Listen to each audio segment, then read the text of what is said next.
It's a Friday morning. You made it. You're hanging out in the break room. Rochester's Classic Rock 96.5 WCMF. How's it going, buddy? Pretty good, buddy. What's going on, female buddy? Doing good, buddy. The great weather run continues. Oh, nice. We're at 57 degrees right now. It's going to be windy today, and it's going to dip a little bit, but we'll be in the 50s throughout the whole day. It does say we already hit our high of 70. But again, like this weekend, clouds. Cool and nice. Yeah, no rain, but 50s and 60s Saturday, Sunday, and Monday. By the way, I want to make sure the folks that get up early with us understand they have a chance to win $5,000. $5,000, get your ass up. It's easy to win. You don't even have to get up. You can lay in your bed, download the Odyssey app, log in, and listen to WCMF for a minimum of an hour each day. But that's like, just goes right by because we're so awesome.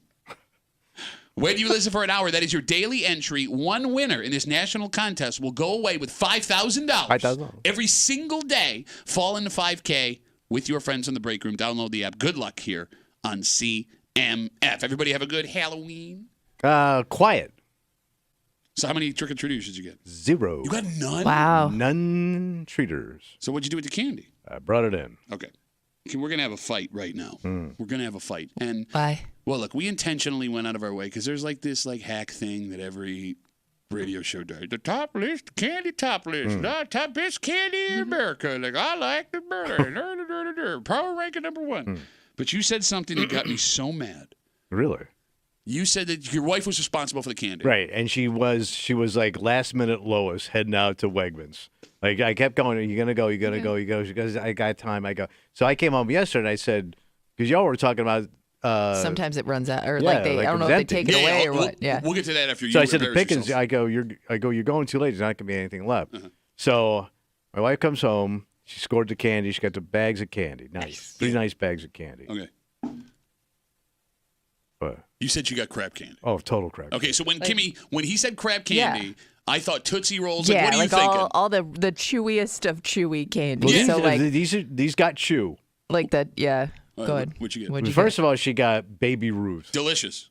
Blows. Okay. Butt. I've never been a Baby Ruth person, but it's not Blows bad candy. master level butt. That candy. Master level Lowe's butt. Master level butt. Master level butt. What am I? It's one of the best karate places. It's the in high Rochester. sheet of blowing butt. Bro, Baby Ruths are good. No, they're not. Yes, they it's are. depression Babe Ruth candy. Anytime you have candy in your hand, it's depression It candy. looks like a turd. Matter of fact, it was a turd. All candy in bars look like a meatballs. turd. Okay. It No, wasn't it's got, meatballs. like- It was Caddyshack. Duty. Get Yeah, your yeah, 80s sorry. movies Sorry, right. I'm so Broseph. Broseph Stall. It was still a really good, Bill Murray vehicle. Baby Ruth is good. Okay, but look, I understand there are some people that'll disagree with you. But then there's another candy you said also sucks. The worst is Nestle's Crunch. You're out. get Go. out. Yeah, Leave no, now. I'm out. Like that. This is peak Nestle Crunch season. Thank you. It's the worst. Nestle Crunch might be the No. best candy It's got bar that exists. cereal. I want a Underrated. chocolate bar. Okay. I don't want cereal in my Yeah, chocolate. yeah. I love how you argue that Baby Ruths are like old school depression food here. You know what I like? Just a big old hunk of chocolate. Just give me chocolate. Give me a standard Hershey bar. Give me some M&Ms. Give me milk chocolate. No, yeah, there is milk chocolate in a Nestle Crunch. Yeah. Nestle Crunch What's is the amazing. crunch part? I didn't get it. Is it It's like rice. puff- Yeah, I think it's like puffed rice. Or What's whatever. rice in your It gives it goddamn it's candy? the texture. It's all about the texture. Oh, there's a ton of candy Yeah. bars that have that. Oh, it's so nasty. Every time you have if your kid is going to sell candy bars, they have the crisp riced Yeah. version. That's how popular that kind of candy Well, I is. figure you can't miss with two or three standard candies like every kid's gonna eat. All right, go for it. Your Reese. Oh yeah, amen. Well, but then you run the risk of like kids allergic to peanut butter. That's why I say there's 3. Okay. Kit Kat. Kit Okay, Kat's Kit good, Kat's but that's, you solid. could also make the argument that's an older candy because Yeah. that's what Yeah, but Italians eat with people their coffee. love the Kit Kat. Look, I love Kit I mean, Kat. I do, but is it more of an adult favorite than a kid favorite? Yep, I think she's right. and then M&Ms, you can't go wrong Nobody eats because M&Ms anymore. Mm. Nobody eats M&Ms. really, but you better tell them to stop advertising. Well, maybe they have to advertise so much because nobody's eating M&Ms. Oh, is that what it is? Well, I'm just saying, you never see. Oh a yeah, Nestle- Crunch doesn't have to do anything Well, you never see a Nestle Crunch commercial, do you? because People nobody wants you cereal. Right, you never. Rolex doesn't have to advertise. I'm just saying. Yeah, but they kind of do. Not to you though. So yes, lousy candy. I brought it all in because I know somebody will eat it upstairs. By the way, here's how off you are on your candy take, and I have proof of it last night because we live in the middle of Halloween Central. We get like Yeah, you're Yeah. like the busiest spot in town. Yeah, you said it's like Woodstock Yeah, walking around. no exaggeration, 1,500 to 2,000 kids. That's insane. It's shoulder to shoulder in my neighborhood for How like many kids we got 3 in these hours. towns? What is that? I don't know. How many kids we got in town? These towns.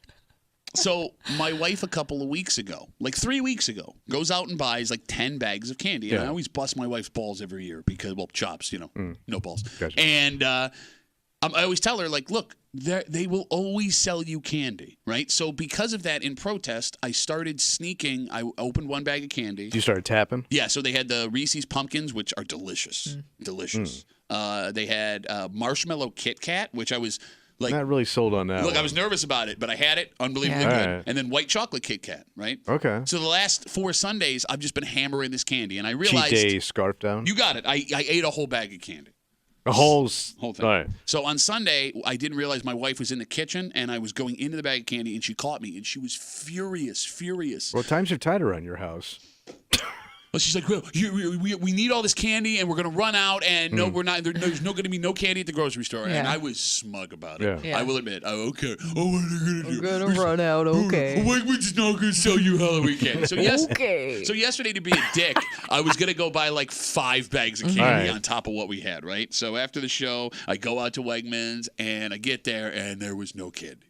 There was no candy. So I panic, right? I panic. But I live in Henrietta. There's 1,000 places to get candy. Yeah. So I'm like, no big deal. I'll go to the Walgreens next to the Wegmans. Walk in, no candy. No kidding. No candy. There's a CVS across the street. I walk in, caramel chews. Ugh. Ew. To my So eye, Might as well everybody's just tapped not out. even Yeah. bother. What the hell So happened? then you got to go big bar. Well, no, So I they just- didn't even have like the cheap little like dum-dum No. lollipops, No. nothing? No. Damn. The caramel chews is what they had. I just rolled the dice because we had like 9 to 11 bags. That's a of ton candy. of candy. But again, we came down to the wire last Yeah. night with everybody. But No like kidding. having to go to my wife because she expected me to come home with more candy. Yeah. And I thought she had forgotten. And as we're pouring the candy out, about to go outside to hand it out, she goes, "So where's the new bags?"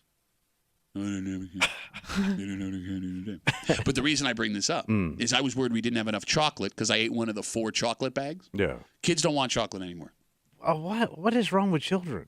They want like the Skittles and But stuff. chocolate's like number one. Yeah, then Is what milk chocolate. It's the original biblical candy. I don't think they had chocolate in the Bible. Yes, they did. What From Africa. What story was like that? Didn't they had the cocoa bean in Africa and they made the chocolate? Chocolate was invented in Africa. What biblical story had chocolate in it? All of them. The wise men brought chocolate. It just melted. Gold, frankincense, and myrrh. I think there was chocolate also. Is myrrh Isn't, kind isn't of chocolate? Yeah. like a South American thing? No, it's all grown in Africa. I don't think so. I'm pointing to you for some reason. Why are you pointing to me? Because No, because why? Because you study these things. Well, I study You're- Africa. you're a big I don't history guy. remember how my wife was born You were in Jamaica. You liked history and you were fat, so I know Yeah, you looked up the history of African chocolate. Yeah, you know me, man. The history of chocolate, the history of hoagies. African hoagies. I'm just gonna read this really I quick. would love an African hoagie. I bet it's delicious. Chocolate is native to Central and South America. The history of chocolate can be traced back over 4,000 years to present day. What is present day Mexico? I do feel like there's chocolate in Africa too. I Like think you can most make of our chocolate in Africa. I think most of our cocoa comes from Africa. Okay, again, she read you the thing. I'm She's- just You know, I telling stand ya. behind Africa. I'm just telling you what it says. What? The Thank you, cocoa Freddie tree Mercury. is in South America. So to get back to what we were talking about before we went off on an African history tangent, Yeah. there were the top 3 candies that we're taking because my wife also she puts every candy in the bowl so every kid can pick what they want. So it's mixed up. All right, number 1, Nerds gummy clusters were by far the most popular. Man. Kids love that stuff It's got right no now. taste no more. Kids got no taste no more. It's got to be something in the milk. 2, kids don't drink milk anymore.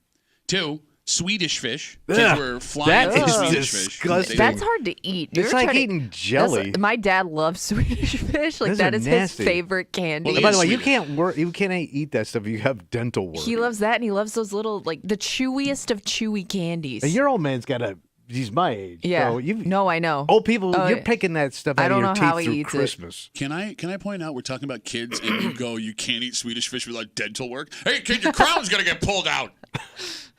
Some of these young kids got the bad teeth. Shut up, nerds.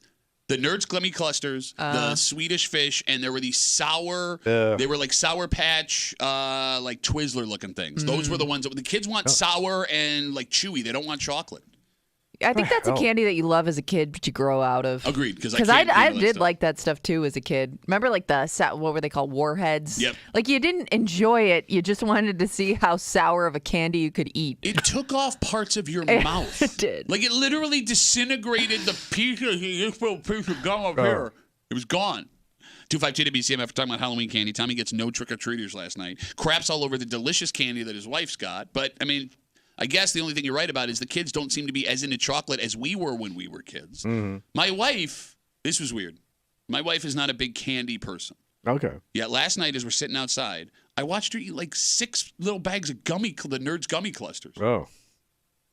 And she's just bored sitting there? Yeah, I know, but like I didn't think there are those moments where it's like you think you know your spouse. Yeah. I did not see my wife enjoying Nerds gummy clusters last night. Oh. What are you, 12? I'm judging you. How dare you? Kimmy, you said that you got trick-or-treaters for the first time like ever last night? Like we always buy candy just in case, but like the last few years, like maybe you get like, I don't know if we have ever had more than 5 kids walking through. And this year, from about 7 o'clock to 8, we got about, I would say like minimum 30 kids.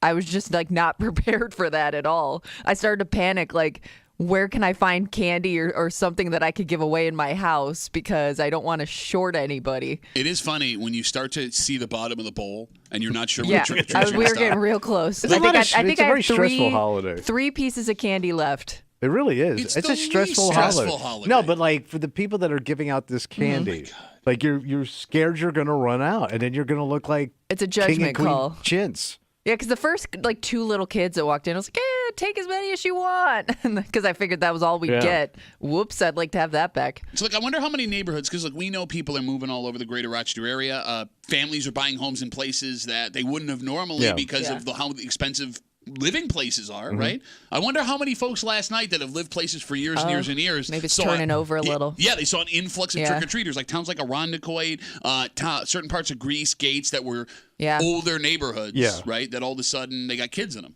And you were woefully unprepared, grabbing packages of Pop-Tarts out of your pantry to give to kids, which I would be fine with, by the way. A Pop-Tart? Oh, yeah, as a kid. Pop-Tarts really? Sometimes like those unique things you got as a kid were like the most memorable. Breakfast? Like, let's go back to that house. Bro, I would kill for a Pop-Tart.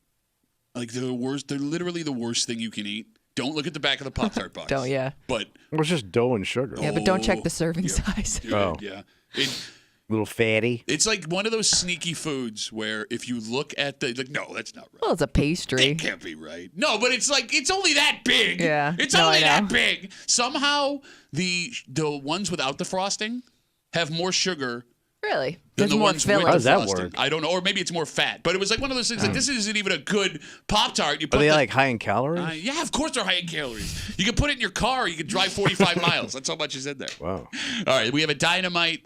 Tommy doesn't know about candy. Kind of break them for you this morning here on CMF. It is a football Friday. Oh, boy. Bills, Dolphins, 1 o'clock Sunday, live on CMF. The Bills' dream of clinching the AFC East by Thanksgiving died last night with that dynamite Thursday Night Football Jets win. Yikes. Yeah. So, just after 7:45, you have not had a winning week. You've had one winning week in 8 weeks. You were 2 and 3. I had one you had winning 2 week. and 3 last week. I haven't had – no, I had – I literally just said you had one winning week. the first week. 1 week. Right? Week. So congrats on that. Tommy's going to try and get back on the winning side. And Tommy tells it like it is, and you're confident in this game. This game I know. Because? I've lived here for 30 years. I lived down there for 20 years. By the way, that's 50 years of NFL experience I bring to the table, more than this whole room combined. You weren't a Miami guy. You couldn't afford Miami. You were lucky to be able to walk around in Lauderdale. No, I used to take my boat down there. Oh, did you? Yeah. Yeah, I bet you did. Flotilla. Tommy tells it like it is, just after 7:45. We have our good buddies from 95.7 The Fan, Mike Danger, and from the Let's Go Duffalo podcast, Ryan Duffy. We're going to see what stupid thing he has on and stupid character he plays. He's got many ways he could go with this one. He could go full Miami. He can go full Dolphin. He's somehow become the most popular person on our show. Yeah, people are. I mean, there are already people putting in their guesses this morning. I mean, he can embrace his Cuban side. Let's not. Right? No, I don't. And his nightlife side. No. His Miami Club Vice promoter. side. Talk about Miami Vice. Oh, I would love my Miami. Right, okay, we're good. Miami. What is that? All of a sudden we're eating Asian noodle dishes? Let's call him Miami rice. No, Miami No, Vice. Miami. I love how mine was well, better than I yours. like rice because of his eating habits. Oh, because of a starch. Yeah, I would like to throw a starch in there. Come on back, set your alarm for 9 so you can watch Ryan and what stupid thing he's going to do for a recap of Tommy Tells Legends. And just after 7:40, if things do not go well for the Dolphins on Sunday, this could be the end of this rivalry. And I don't mean with the team. I mean with a couple. We're just done with Miami? I mean like 3 specific people in Miami. Oh. And we'll get to that just after 6:45. Plus, it's Friday. You know what that means? Oh, we're going to get a little creepy. That's right. Creep Cap coming at you just after 7 o'clock and a whole bunch more. But first, Tommy. This story finally makes sense. Because, like, when this started happening all the time, like 4 or 5 years ago, you can't stop something if you don't know why they want them. Oh. Right? And this was just happening for fun. Right? Like, if you can understand that people want money for this, well, you can go different routes to keep them from getting money. They didn't want money. That has changed. Oh. So in one way, this is a good thing. There's more things you can do. But in other ways, if now they are legitimately making money on this scam, there's going to be more people that want to do it. Of course. And we'll get into it next here in the break room on CMF.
Seems it was just a matter of time before they figured this out. What happened? Well, for years, this was just happening for joyrides. But now, this crime could have two victims. The person who got ripped off and the person who thinks they're getting a great deal on a new ride. You're hanging out in the break room, Rochester's Classic Rock 96.5, WCMF, just after 6:45, big divisional game for the Bills this weekend. Oh, yeah, buddy. And for all the hype that the Miami Dolphins have had the last couple of years, I mean, even coming into this season, they are in a tailspin right now, and they need this win bad. Not just for their slim playoff hopes, but maybe to keep this version of the Dolphins together, because it's very possible, Tommy, if the Bills win this weekend and essentially put the Dolphins to bed for the rest of the year, this is the last time we will see this version of this rivalry. Oh, this cast of characters, man. And we'll get into it just after 6:45 here in the break room on CMF. The state of New York is warning residents in a rise in online car scams. So what are they doing? Well, specifically, cars for sale on places like Facebook Marketplace, Craigslist, etc. That are actually stolen. What? So far, the state DMV says they've recovered 200 cars that have been bought by victims in New York, some of them locally here in Rochester, and they bought them having no idea they were actually stolen cars. So are they mostly Kias then? It doesn't say. I would assume. Well, that's the one that's getting ripped. Let's assume it's Kia, here, Kia and Hyundai. Those are the two. And I know there are some folks listening right now that they go, I'm really smart. I'm a smart person. Yeah. And I am not dumb enough to fall for something like this because I would just make sure all the paperwork is in order. Okay. And I am good. All right. It's all buttoned up. Yeah. Well, the state says these scammers are a step ahead of you there, that they will alter ID numbers and forge titles. So you would have no idea that the car you're buying off of Facebook Marketplace and Craigslist was actually stolen. So it looks legit. So like even if you tried to do your research, you still are going to get scammed It's most what it likely. Seems. It's what it seems. Unless there's information we don't have, 252 WCMF. We backed into this information a couple of weeks ago when a woman called us and explained that the state will take you at your word if you say you lost the title for your car. Oh. Remember? And they'll send you another one? Yes, this is a woman who used to work in a car dealership and said, yeah, this would happen all the time, and they'll just send you a new title. So before we get into this, serious question. Yeah. If I go out and I buy a stolen car off of Facebook, right, and it turns out the police come to my door and they go, listen, I'm really sorry, that car you bought was stolen. Am I out the car and the money? Yeah. Well, where would you get your money back? Yeah.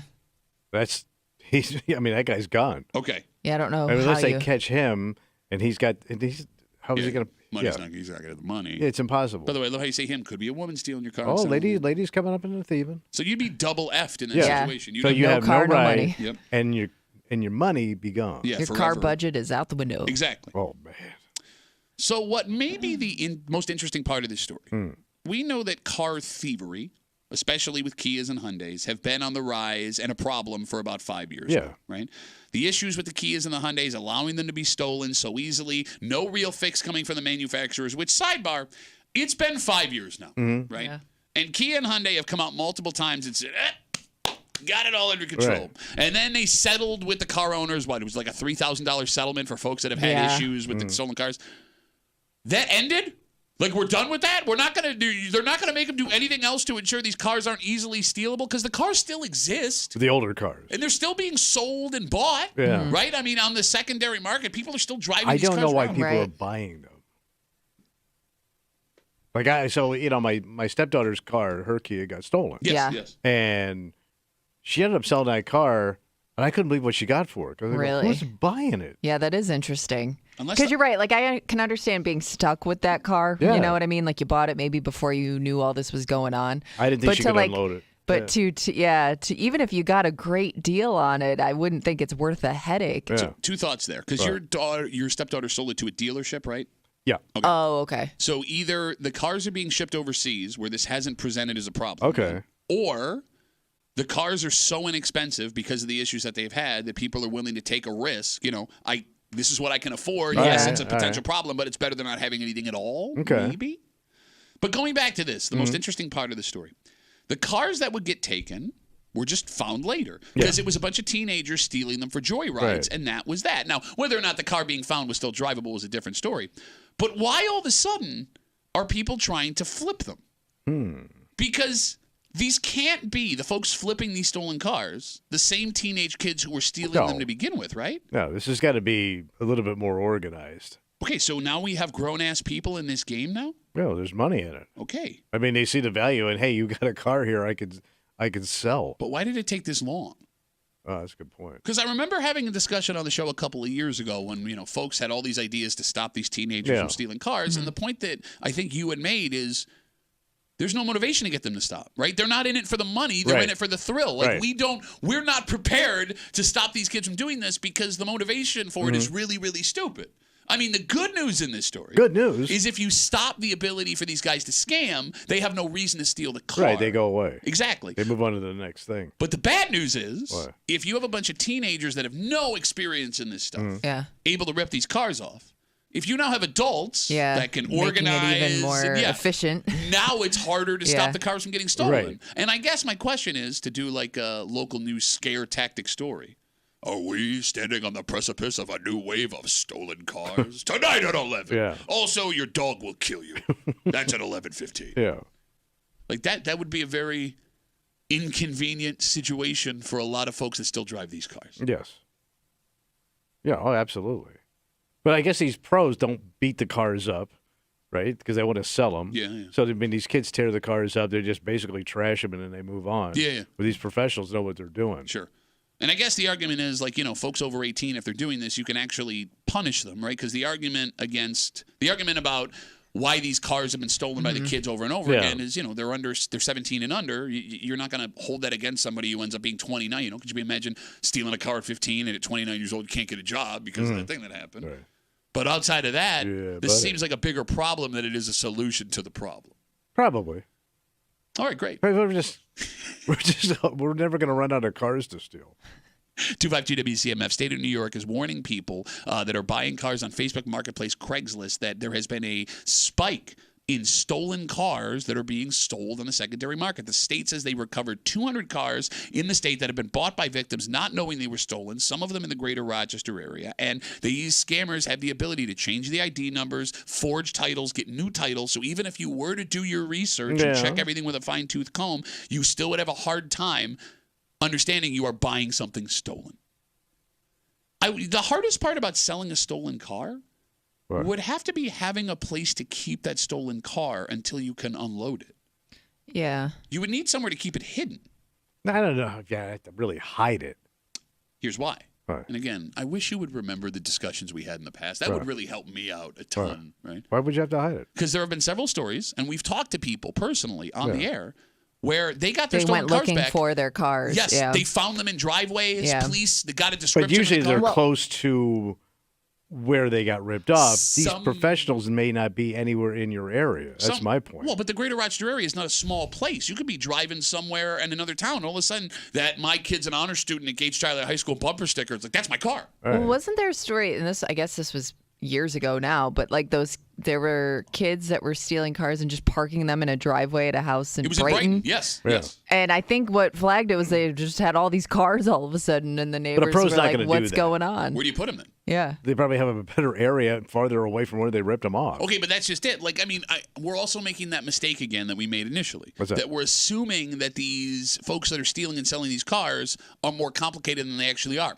It's possible, Tommy, that they have some warehouse near the airport, like every Russian criminal in every 80s movie. You bring Dick Card in here, and they're all holding AK-47s, and there's one man in like a tuxedo counting out like thousands of dollars at a table, right? He's dressed to the nines, but he's just got a wooden table in the middle of a warehouse. No need to put that tuxedo on. But this could just be a guy stealing a car, keeping it where he lives until he finds someone to come over and buy it. And if that's the case, you would need a garage to keep it out of the eye of everybody else. Which is pretty doable. But you could only steal one car at a time. Or do you have a two-car garage? Okay, I guess like two. Most people have two-car garages. Yeah, no, most people don't have two-car garages. Everybody's got a two-car garage. Most people do not have two-car garages. I live in a whole neighborhood of people who do not have two-car garages. The overwhelming majority of people, if they have a garage, have a one-car garage. Not new houses. I also love that... Charlie 10, they had like a three-car garage. All right, let's talk about the kind of people we're talking here. They're stealing cars to resell them on Craigslist. You think they have a wide warehouse portfolio of residence property? Busted-ass two-car. What are you talking about? Easy done. Most homes in the greater Rochester area don't have a car you can put a garage you can put a car in. Well, the older homes. Bro, these people are... It's a lot of older homes.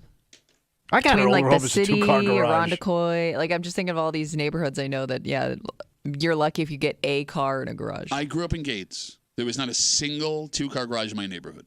Going further, most people didn't keep their cars in their Where'd you guys garages. work out? What are you trying to say? Garagio. What are you saying? Oh, no, I mean, like, that's why. Because you weren't putting your car in your garage. You were going to That was lay an down the extra AstroTurf. room. Yeah, Yeah. and you were going to put You down the had screen. that busted picture of Venice. Those are your people, man. I don't know why. Like, They still oh, yeah, I'm not going to defend them. They're yours. And, like, here's the thing that sucks the most about this story. What is that? People are going to keep falling for this, buying cars that are stolen for one simple reason. Good deal. Bingo. But yeah, it's cheap. Can't pass that up. It's really hard to say no. If the price is right, you will do everything you can to convince yourself that this is above board. You will unknowingly dismiss red flags because you want a reason to believe that you are getting this. Yeah, if you're great deal. struggling looking for a car, you can't afford it. Yeah, you jump. And I think it's more than that. Like you've talked before, Tommy, about how when people get a great deal, they want to tell everybody. Mm-hmm. So, like in buying this car, I'm smart. I found this. I negotiated. I talked him down. Oh no, it's been stolen. So look, if you are buying a used car, the smartest thing to do, it seems, would be to go buy it from a dealership. Yeah. And if you're not going to, just make sure that, do it the best you can to make sure that everything's above board. And if you feel something is a little bit off, go with your gut. Yeah, if it's too good. Yeah, exactly. Yeah. All right.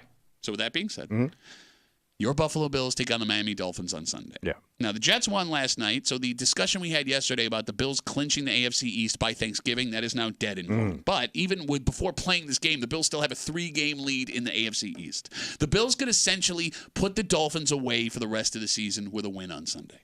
But it wouldn't just be the Dolphins' season that would be pretty much over. You're saying kaputs completely. I think you can make the argument that if the Bills win this game on Sunday, this version of the rivalry is dead and done. So everybody's gone. We'll get into it next here in the break room on 96.5 WCMF.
there are teams you just don't like. And high on that list for Bills fans, the Miami Dolphins. Yeah. It's a rivalry game. But the last few years, rivalry would not really be an accurate way to describe what's happened.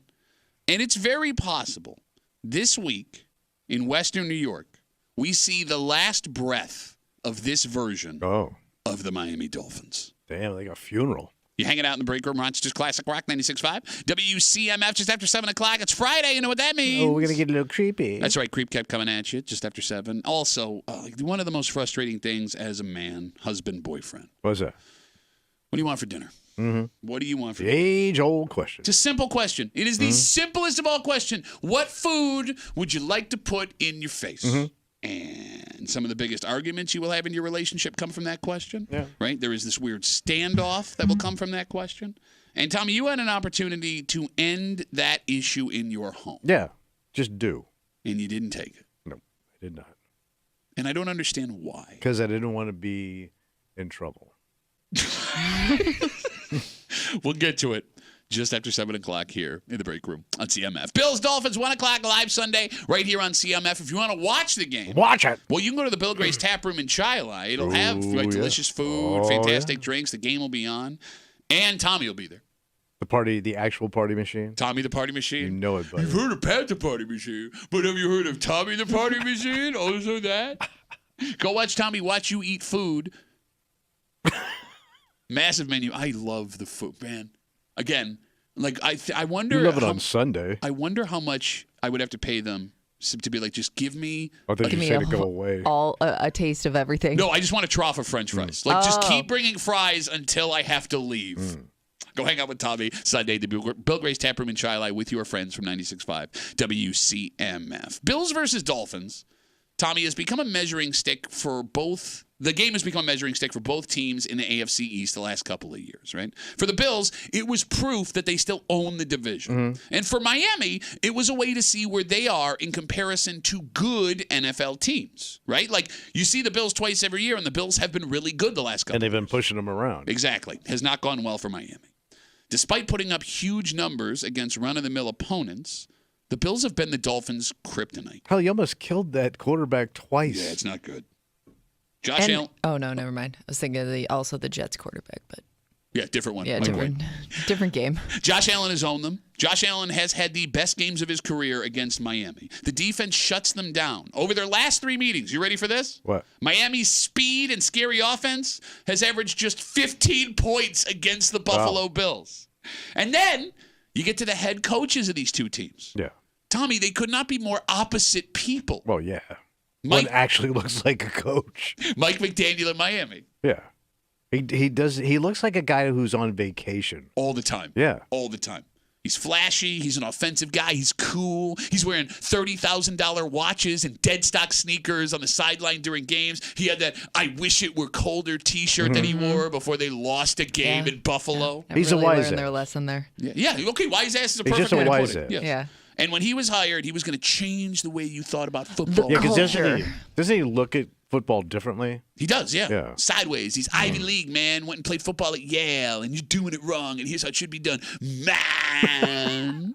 And then you have Sean McDermott. Yeah. Very old school defensive coach. Very quiet, very humble. Shut up and do your job. If the man could go to work and go right home, he would. Yeah. McDermott has McDaniel's number big time. He's 5-1 against him. The only game that he's lost was that first one, that weird Heat game 3 years ago. Yeah, where people were just dropping. Yeah. And they almost won that game. They Yeah, it was should have close. won Is that that the game. one where the offensive coordinator melted down in the booth? Ken Dorsey. Yeah. Yep. But because McDermott has had McDaniel's number, this week we could be looking at the end. All right.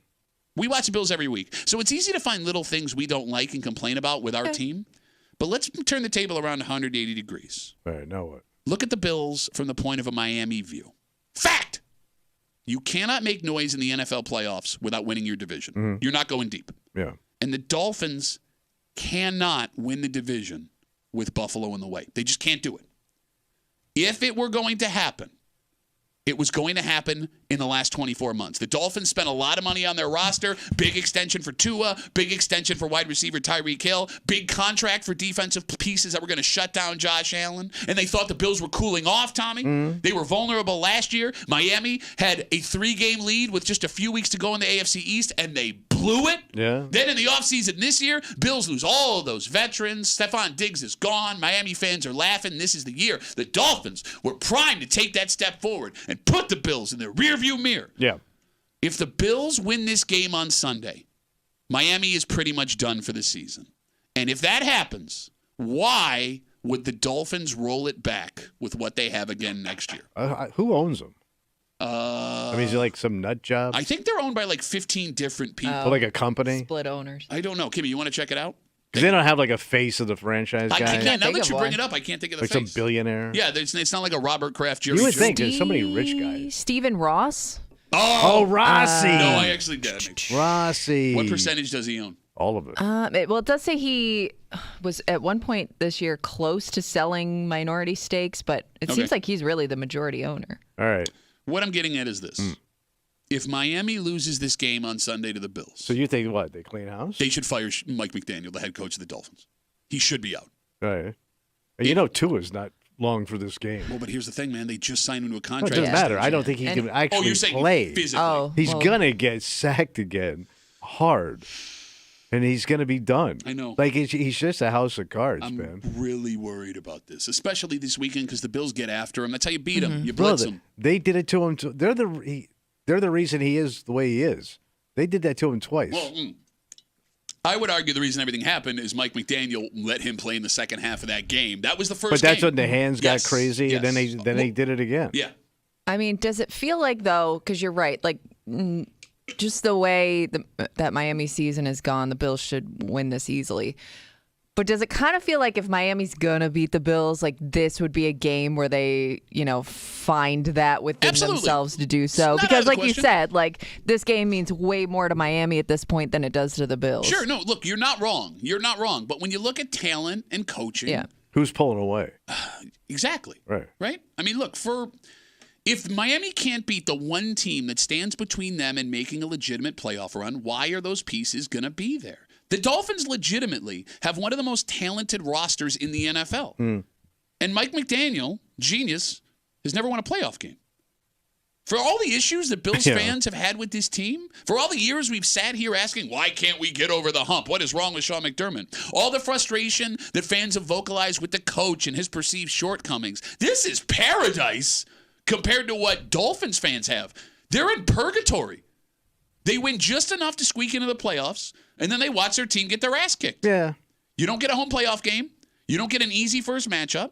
They've gotten the Bills and the Chiefs in the first round the last 2 years. You have all of this hype and all of this attention and all of this talk, and you've got nothing to show for it. Yeah, but you still live in a cool city. Okay, but that doesn't help Mike McDaniel when he's 2-6. Yeah.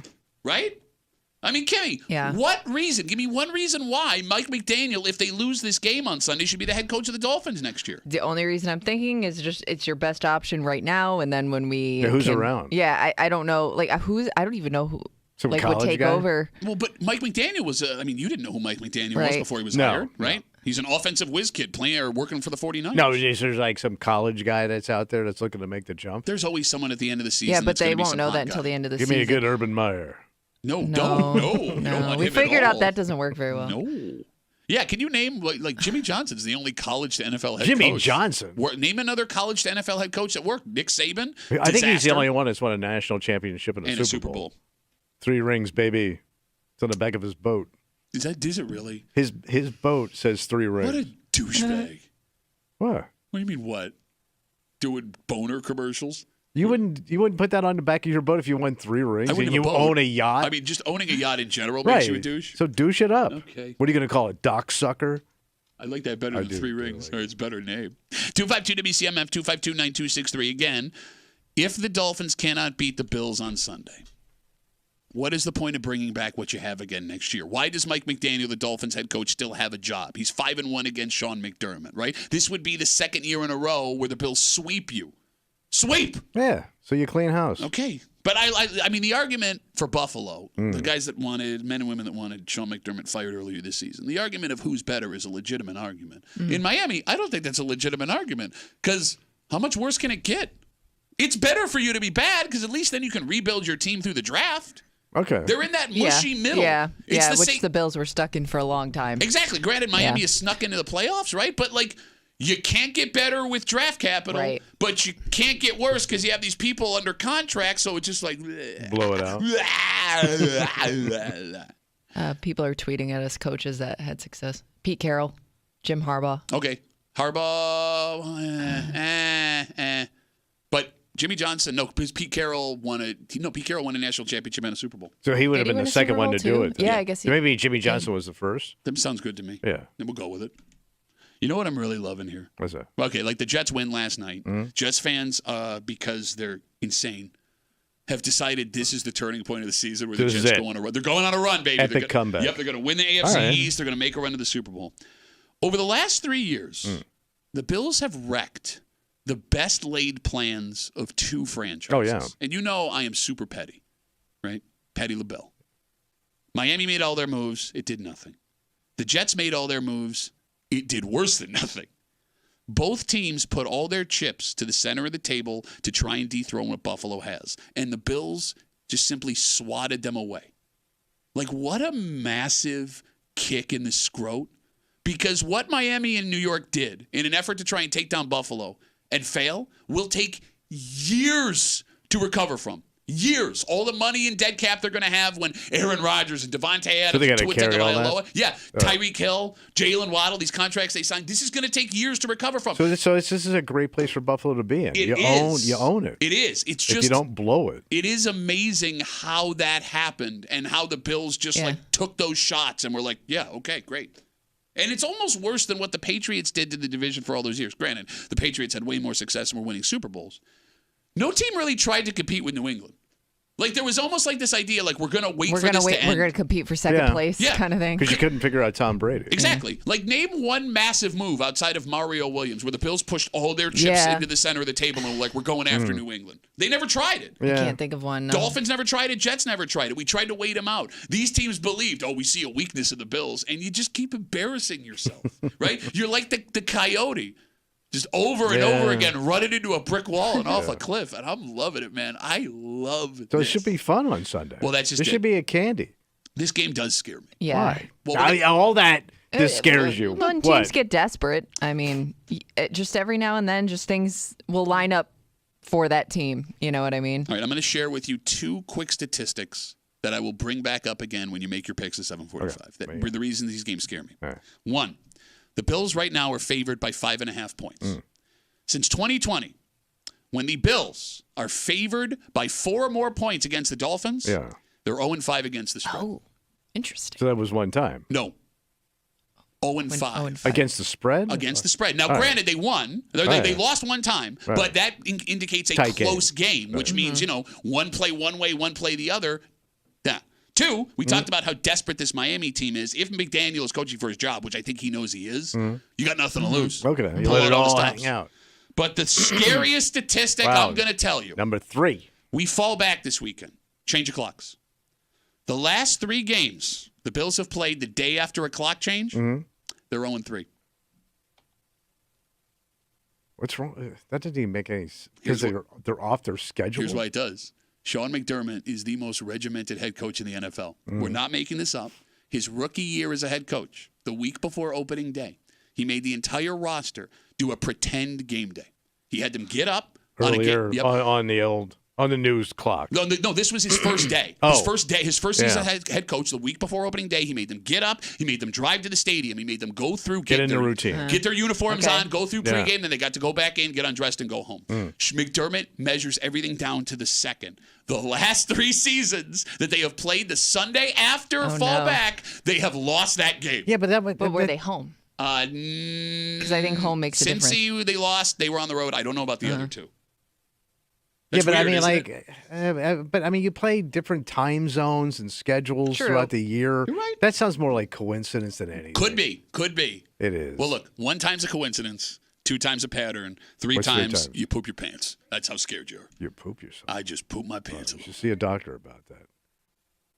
Tommy will make his picks. Now keep that in mind with your picks coming up. I don't believe it. Okay. No, you don't. You can believe. I It's think nothing to believe. It happened. I just think it's a coincidence. Okay. I wouldn't factor that into my dynamite picks. Okay, that's fine. Because I've got dynamite picks. Tommy's got dynamite picks just after 7:45. If Tommy tells it like it is, he'll tell you everything that's going to happen in this game. And then those picks recapped with our good buddies, Mike Danger from 95.7 The Fan and from the Let's Go Duffalo podcast, Ryan Duffy. RD's coming in? Yep, just after 9 here on a Football Friday in the Break Room on CMF. It's Friday. You know what that means? Yeah, buddy. It's time. Creep kept coming at you. And it's the most frustrating moment of any marriage. What's that? What do you want to eat? And it lasts forever. It goes on and on and on. You had an opportunity. Yeah. You had an opportunity to end the pain and suffering in your relationship forever. Yeah. Why didn't you? I don't want to deal. What do you mean you don't want to deal? No, this is better than the other deal. No, because if I show up and it ain't right, I'm in trouble. But how could it not be right? And I disagree with you there, by the way. I disagree with you. Moods change, attitudes change, and I don't want to be the change. We'll get into the change next here in the Break Room on 96.5 WCMF.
It's the worst part of your relationship.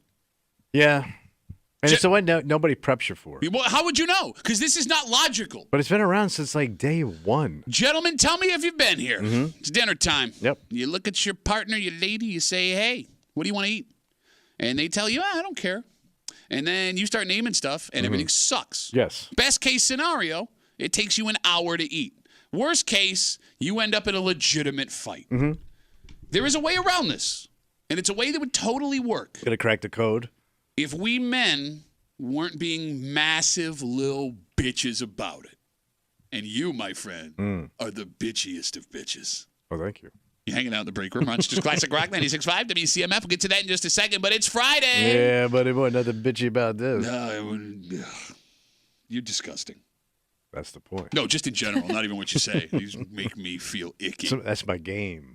All of the worst stuff Tommy said all week long. It's the Creep Cap. It happens now on CMF. Oh, you feel that? That's the creep running down your spine.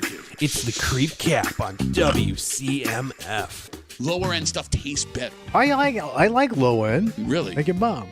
It tastes delicious. Love that pit. Well, that's a Seaman shirt, right? Yes, but yeah, it's full of semen style. I was twice the size of my mother at 14 years old. I'm not exaggerating. Shut up. Shut up. I tend to get bigger around your mother too. That's a treat. With a very mild undertone of smoky, nutty flavor. There you go. And you love smoky nutty flavor. I love some smoky nuts in my mouth. So. Too low. Bug me up. Acted on She this- really likes aged sperm. She wants something more refined. It's very spermy forward. It's a Chateau LaBille 45. It's a Labash 69. But if I'm at the booby line, I may start doing the March South. Old country pews may not be for you. I'll eat them every day. That's what Grandpa used to say. Grandpa died with a belly full of pews. Them bandits came all the way from Hong Kong. Hong Kong Panties is my favorite Ted Nugent song. Hong Kong Panties. And if you go down and hit your head, like they're going to need Your mom will cushion me. the amount of Still got mops that. they would need from that giant head exploding open. You ever see Kimmy? Yeah, I got a big head, all right. Don't get mad at me because you're going to die. I got a big old throbbing head. It's so good to be a There creep. it is, the Creep Cap on CMF. So, Tommy, Yeah. You find yourself in a situation that every man that has ever been in a relationship in the history It's night of the after world- night. Okay. It's every night. So, you're looking to get something to eat. Right. And Yeah. you wanted something very specific. Yeah, I want to get a nice little treat. Okay, all right. Go get a little Vietnamese chow.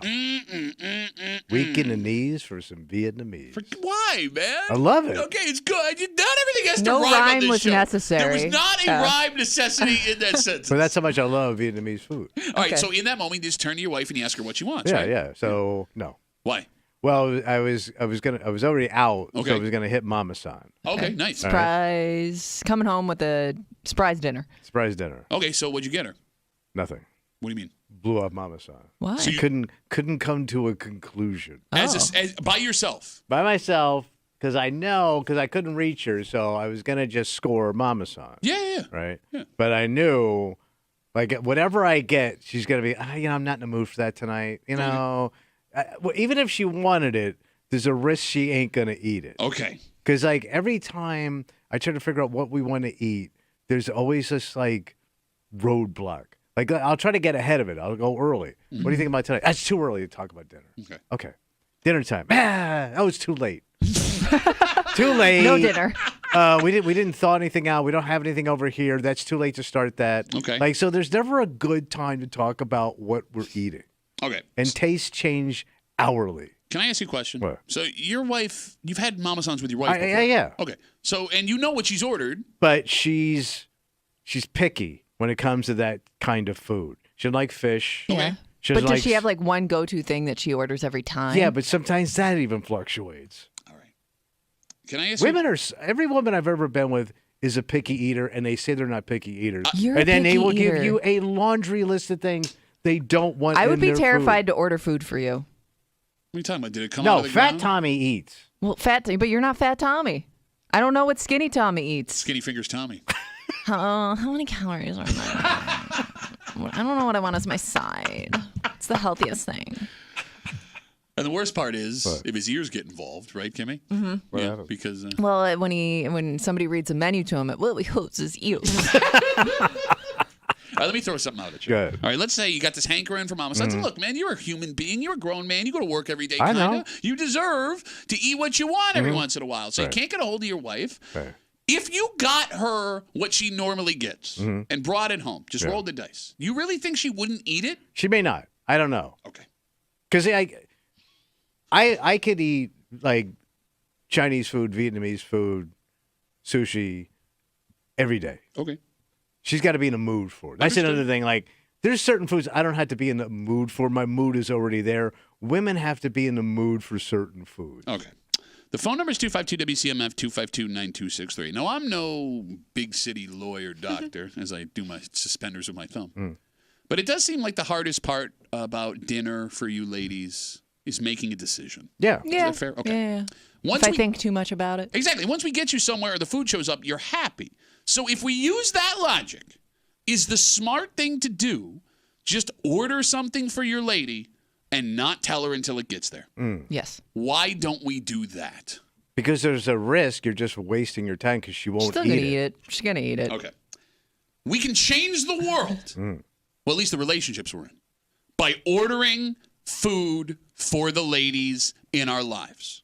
We could just decide this is what we're going to eat. You cannot have the discussion with your spouse unless they say up front, hey, this is what I want to eat. And I think that would avoid every problem every man has ever had in his Okay, so relationship. let's say I do that and I bring it home. Yeah. Well, I wish you would have called me because now you just wasted Shut X amount of up! time. Sorry, you were saying? Oh, I didn't know that was an option. So you don't think you think if you brought home something that she's ordered before, But she and doesn't want it likes, tonight. but you think she's just not gonna eat it? I've seen it. Really? I've Come dated it. on. I've seen it. No, I've married with it 3 times. With your wife, though, with this wife, if you current got her current food. wife. I mean, she may not want it. I don't believe I don't that your know. wife... Even if I wasn't craving something, Well, I'd be like, okay, well, dinner's You're here. a different cat. Well, You eat. I think, between my husband and I, we have like 3 or 4 different places where every time we go there, we get the exact same thing. Yeah. So I feel like if he brought home something from any of those places, I'm going to eat it. I'm like, oh, good.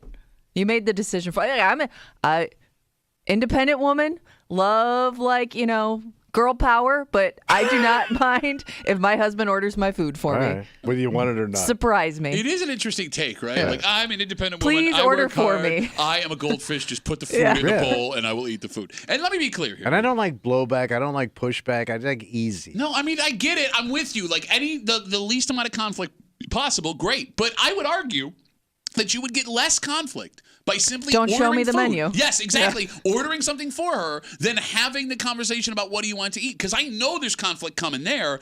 I've never tried this before. If I have too many choices, I get overwhelmed. So just bring it home. If it's something that, especially if it's something that I've had before, unless I said I didn't like it, I'm going to eat it. And by the way, we know you. You're going to eat that anyway. Probably, yeah. 252-WCMF, 252-9263. Ladies of the greater Rochester area that can hear our voices right now. If you were surprised with a meal. You brought it home. Yep. Here comes dinner, here comes lunch, whatever. You had no say, but your husband, boyfriend brings it home. Are you excited? Are you upset? Are you offended? Are you relieved? Because it seems to me, Tommy, the stress of making the decision is what causes the problem. Yes, it is. And look, I don't blame you, ladies. You got a lot going on. Oh, yeah. Right?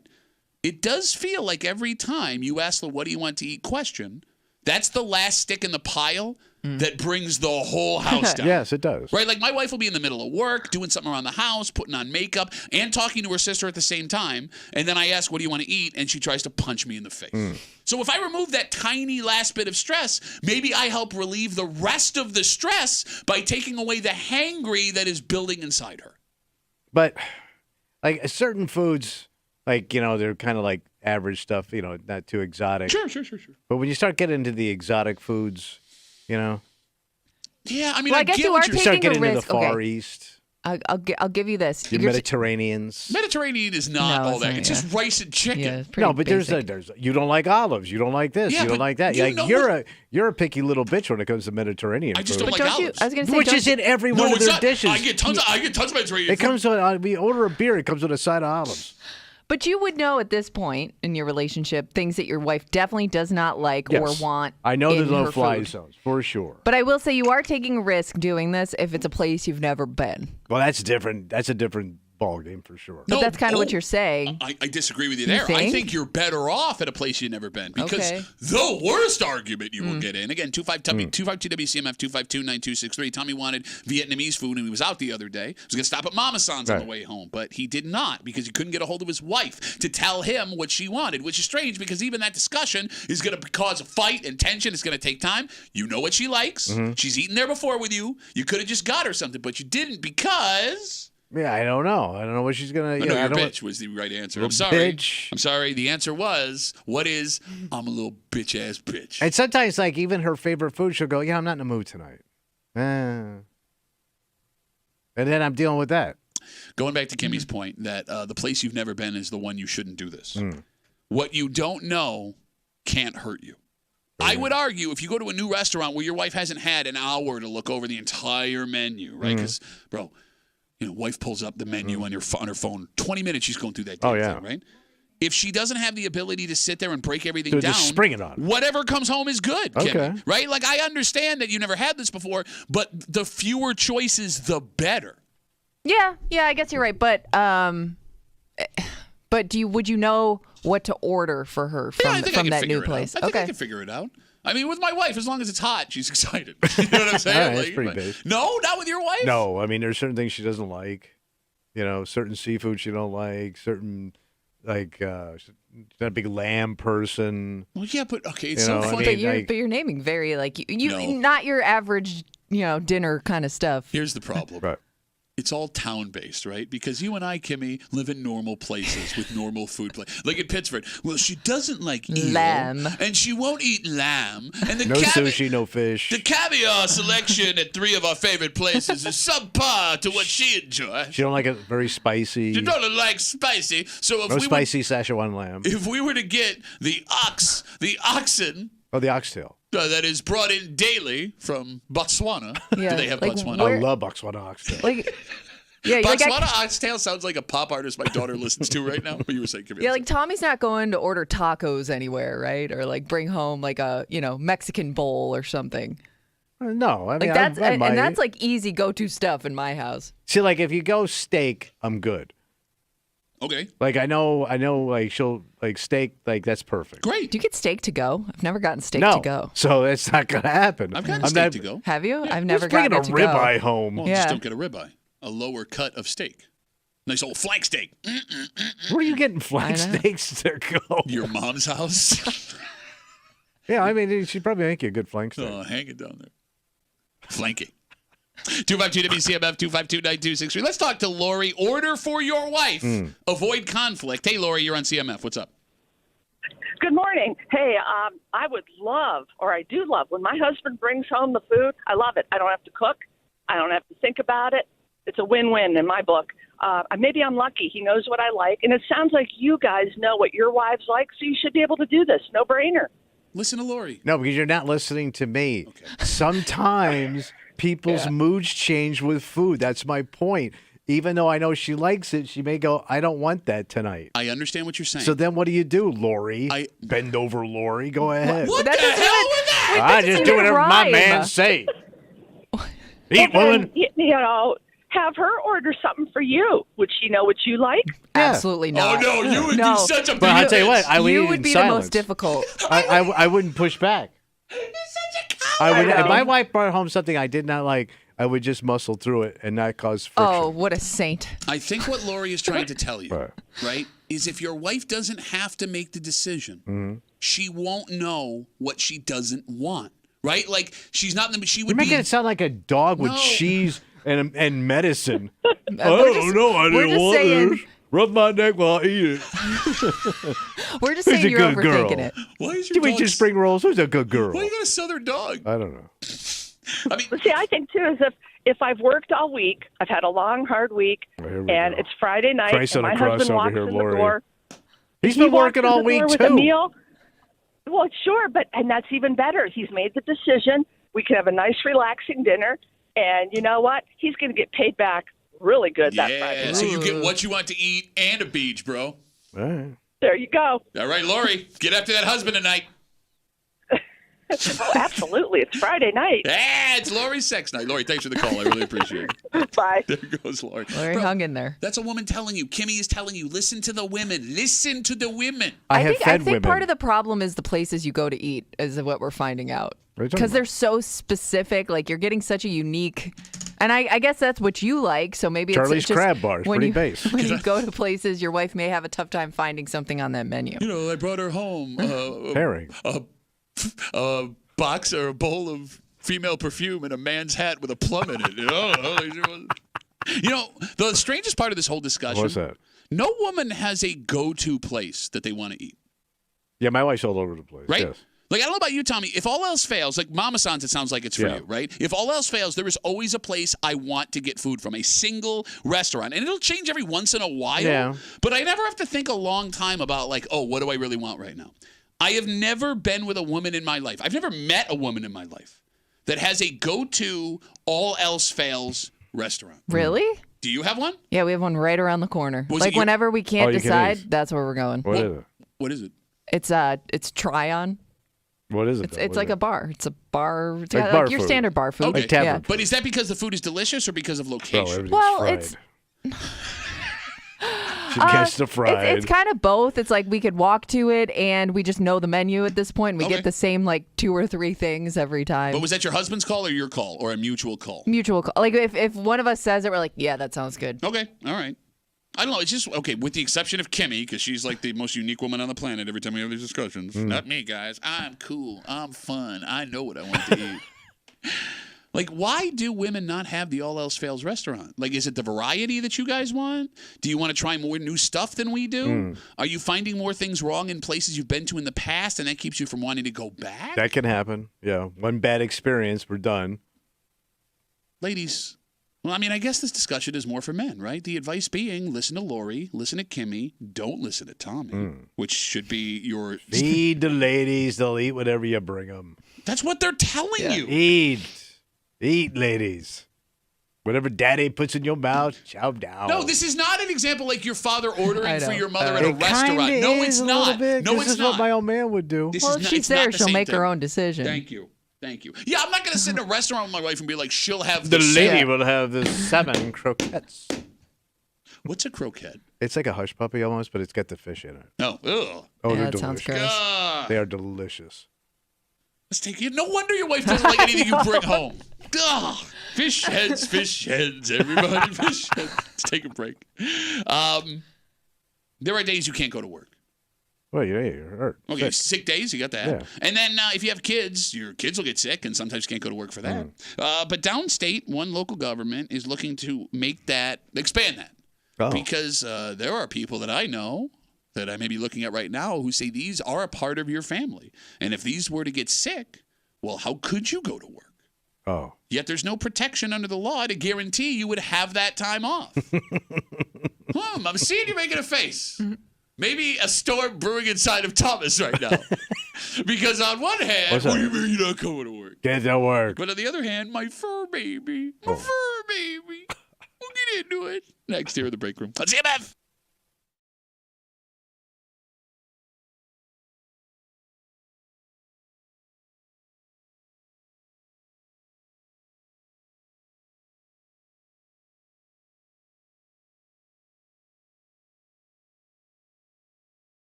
A day off of work is hard to come by. Oh, yeah, tough. But emergencies happen where you have no choice. Yeah. The question here is an emergency where you should get paid for not going to work. Oh, okay. And if one politician has their way, things are going to change for this specific emergency downstate. And, Tommy, it's going to be interesting to see in this discussion if the people who insist that missing work should be for the most extreme circumstances only would be allowed to take care of this issue. Oh. You're hanging out in the break room. It's just Classic Rock 96.5. WCMF, couple of things. Yeah. First off, we got something to give you. What's that? You log on to the contest page, WCMF.com, enter for your chance to win a pair of tickets to see Dweezil Zappa, the Rock's Apostrophe Tour. He's coming to Kodak Center April 15th. Tickets go on sale in exactly 2 hours and 26 minutes. Oh, boy. 10 a.m. this morning. So log on, WCMF.com. Good luck from your friends here in the break room. Also, just after 7:45, it is a football Friday. Yes. Tommy is slowly moving his way back up the standings after his 3-week 1-14 run. Yeah, but now I'm on the big climb up. You're right, 2-3 last week. It's better. And it's tough in this league. It is. It's Wins really are hard tough. in this league where you are the only participant. Hey, Tommy tells it like it is, Miami style. Oh, yeah. Just after 7:45 here on a Football Friday on CMF. A new bill has been introduced to the New York City Council, so this would start just downstate. In the city. Yes. The bill would extend paid sick leave to include caring for certain animals and pets. Wait, paid sick leave. Paid sick leave to take care of your pet. Residents would be allowed to use sick time for pet-related medical care. This would include any situation where a pet needs a medical diagnosis, treatment for an illness or injury, or preventative care. The current law says folks can use sick days for their own health or their family's health, but nothing in the law says that employers are forced to give you days off for pet illness. For Fluffy. You got it. Oh, Fluffy. If this were to happen, if this passes in New York City, where the folks that live down there, would the employers would have no choice but to allow their workers to miss time and pay them while they're not there. Now, here's the thing. Somebody's got to go home and hold that paw, Paul. I share a room with two people obsessed with their dogs. Kimmy? Yeah. Should people get paid time off for their pets' ailments? I mean, they're probably going to take off anyways. So why not? Well, the difference is paid, right? If you're going to take a day. Yeah, it's costing the employer now. But okay. But people take off when they're not even really sick. So, like, what's the freaking difference? So you argue that this is a good thing? Yeah. Plus, think about it. Like, I'm all for it because I love pets. But I'm also thinking, like, do I want that person at work that day anyways? Okay, good. That's a good point. If they're going to be, and I mean, we've seen it, people get super emotional. And if they're worried the whole time about their dog or cat or whatever, I just don't think they're going to do much at the office anyways. Okay, so you say yes, this is good. Yeah. All right, Tommy, a nation turns its lonely eyes to you. Yeah. Should people get paid time off for their pets' ailments? Yes, but. But what? But only certain pets. Oh, you have a list of pets. Well, there's a line. Okay, give me the pets you're okay with. Okay. Number one in the universe is what? You tell me. Dog. Oh, the one you have. I'm sorry. Go on. Keep The talking. most adorable animal on the planet is an adorable dog. More adorable than a baby hippopotamus? Oh. Well, if you got that in New York City, you got other issues. Sorry, dog is in there. What else? Dog number one. Okay. I'll take a cat. All right, cat's in there too. And we're done. That's it? Yeah. So ferret, no go. Hamster, no go. Lizard, no go. Bird, no go. Any flushable pet. You can't flush a bird, Yeah, you what are you idiot. talking about? Yes, you can. Really? You gotta Head flush first. You gotta Hold the wings and down you go, bro. Bro, could you imagine having Any pet that also doubles as snake food does not qualify for a pet you could stay home with. There are parrots and snakes that cost hundreds, Yeah, they're not thousands of cheap. dollars, right? Those people bond with those pets as much as they do their dogs or those cats. That's not enough for them? I have a niece that has in her house in the Carolinas. She has Okay. 5 poisonous snakes. Now she'll debate you on that, but I ain't touching them. And she also has now a tortoise. Okay. A Those things go full-ass- long. Yeah, they do. Yeah, but it's a full ass tortoise. Like it's grown ass. Yeah. Like its shell is enormous. It's the size of a toilet. Okay. All right. And if I'm working with somebody who's got a tortoise going, oh my God. The tortoise today. What if you had that tortoise for like 30 years? Yeah. Those things outlive humans. Yeah. I know. There's a tortoise Maybe that's... it'll pull through then. They're pretty resilient. Wasn't I there a tortoise that just recently died that was alive when Darwin was walking the earth? I think the one went like $150. Yeah. Like legit. Yeah. Yeah. But I'm not. I mean, do you have sympathy for somebody to take off for their snake or their ferret or their gerbil? I mean, I don't get it, but I do understand that if that's like your pet, then you feel a bond with it the same way you do your dog. I'm only taking 2. All right. The phone number is 252-WCMF, 252-9263. As we talk about this bill in New York City that's been proposed that places of employment would be forced to give sick days to people that have to take care of their pets that are under ailment. And the reason we bring this up, even though it's not New York State, a lot of times they'll test some of these things down in the city, and if people vote for them and like them, they then become statewide policy, right? Now, we don't have any numbers on how people feel about this. And even to estimate where folks would fall would be tough. Because on one hand, pets are now looked at as legitimate members of the family by a lot of people. We spend a fortune on them. We pay people to do things for our dogs and cats that our parents wouldn't pay to do for us when we were kids. So in that way, this seems like a no-brainer slam dunk. Okay. But on the other hand, there is also still this idea that missing work even because your kid is sick is being lazy. Well, those are the old school hard ass. Oh, really? Yeah. Yeah, but I mean, Right. No, wait. I'm just saying. I mean, there's a guy I know, Kimmy. Yeah. There's a guy I know before his adorable little grandbaby showed up. Yeah. That if someone were to take a sick day because their kid wasn't feeling well, oh, is that kid always sick? Kid, what's sick? When you got the sniffles, kid can't stay home by himself. Grandma ain't around to take care of his. Call grandma. That's what you sound like. I mean, bro, don't sit here and tell me that you are the oh, your child is sick, and oh, yeah, please take all the time you need. And, But there are people, here's the problem with all this, and it all sounds good on paper, but there are people that will milk the system and just play it and just run with it. Okay, but they can do that with their own illnesses. Right. I mean, that's what I mean. But you're Like, giving you them don't even another need option. a pet or kid as an excuse. Like, I'm guessing a lot of the times, like, those people that are like that are going to do it no matter what. Look, the fact of the matter is this. That's it. If someone in your office, job site, wherever you get paid to be, were to not come to work because their kid is ill, there would be more than one person that would have a problem with it.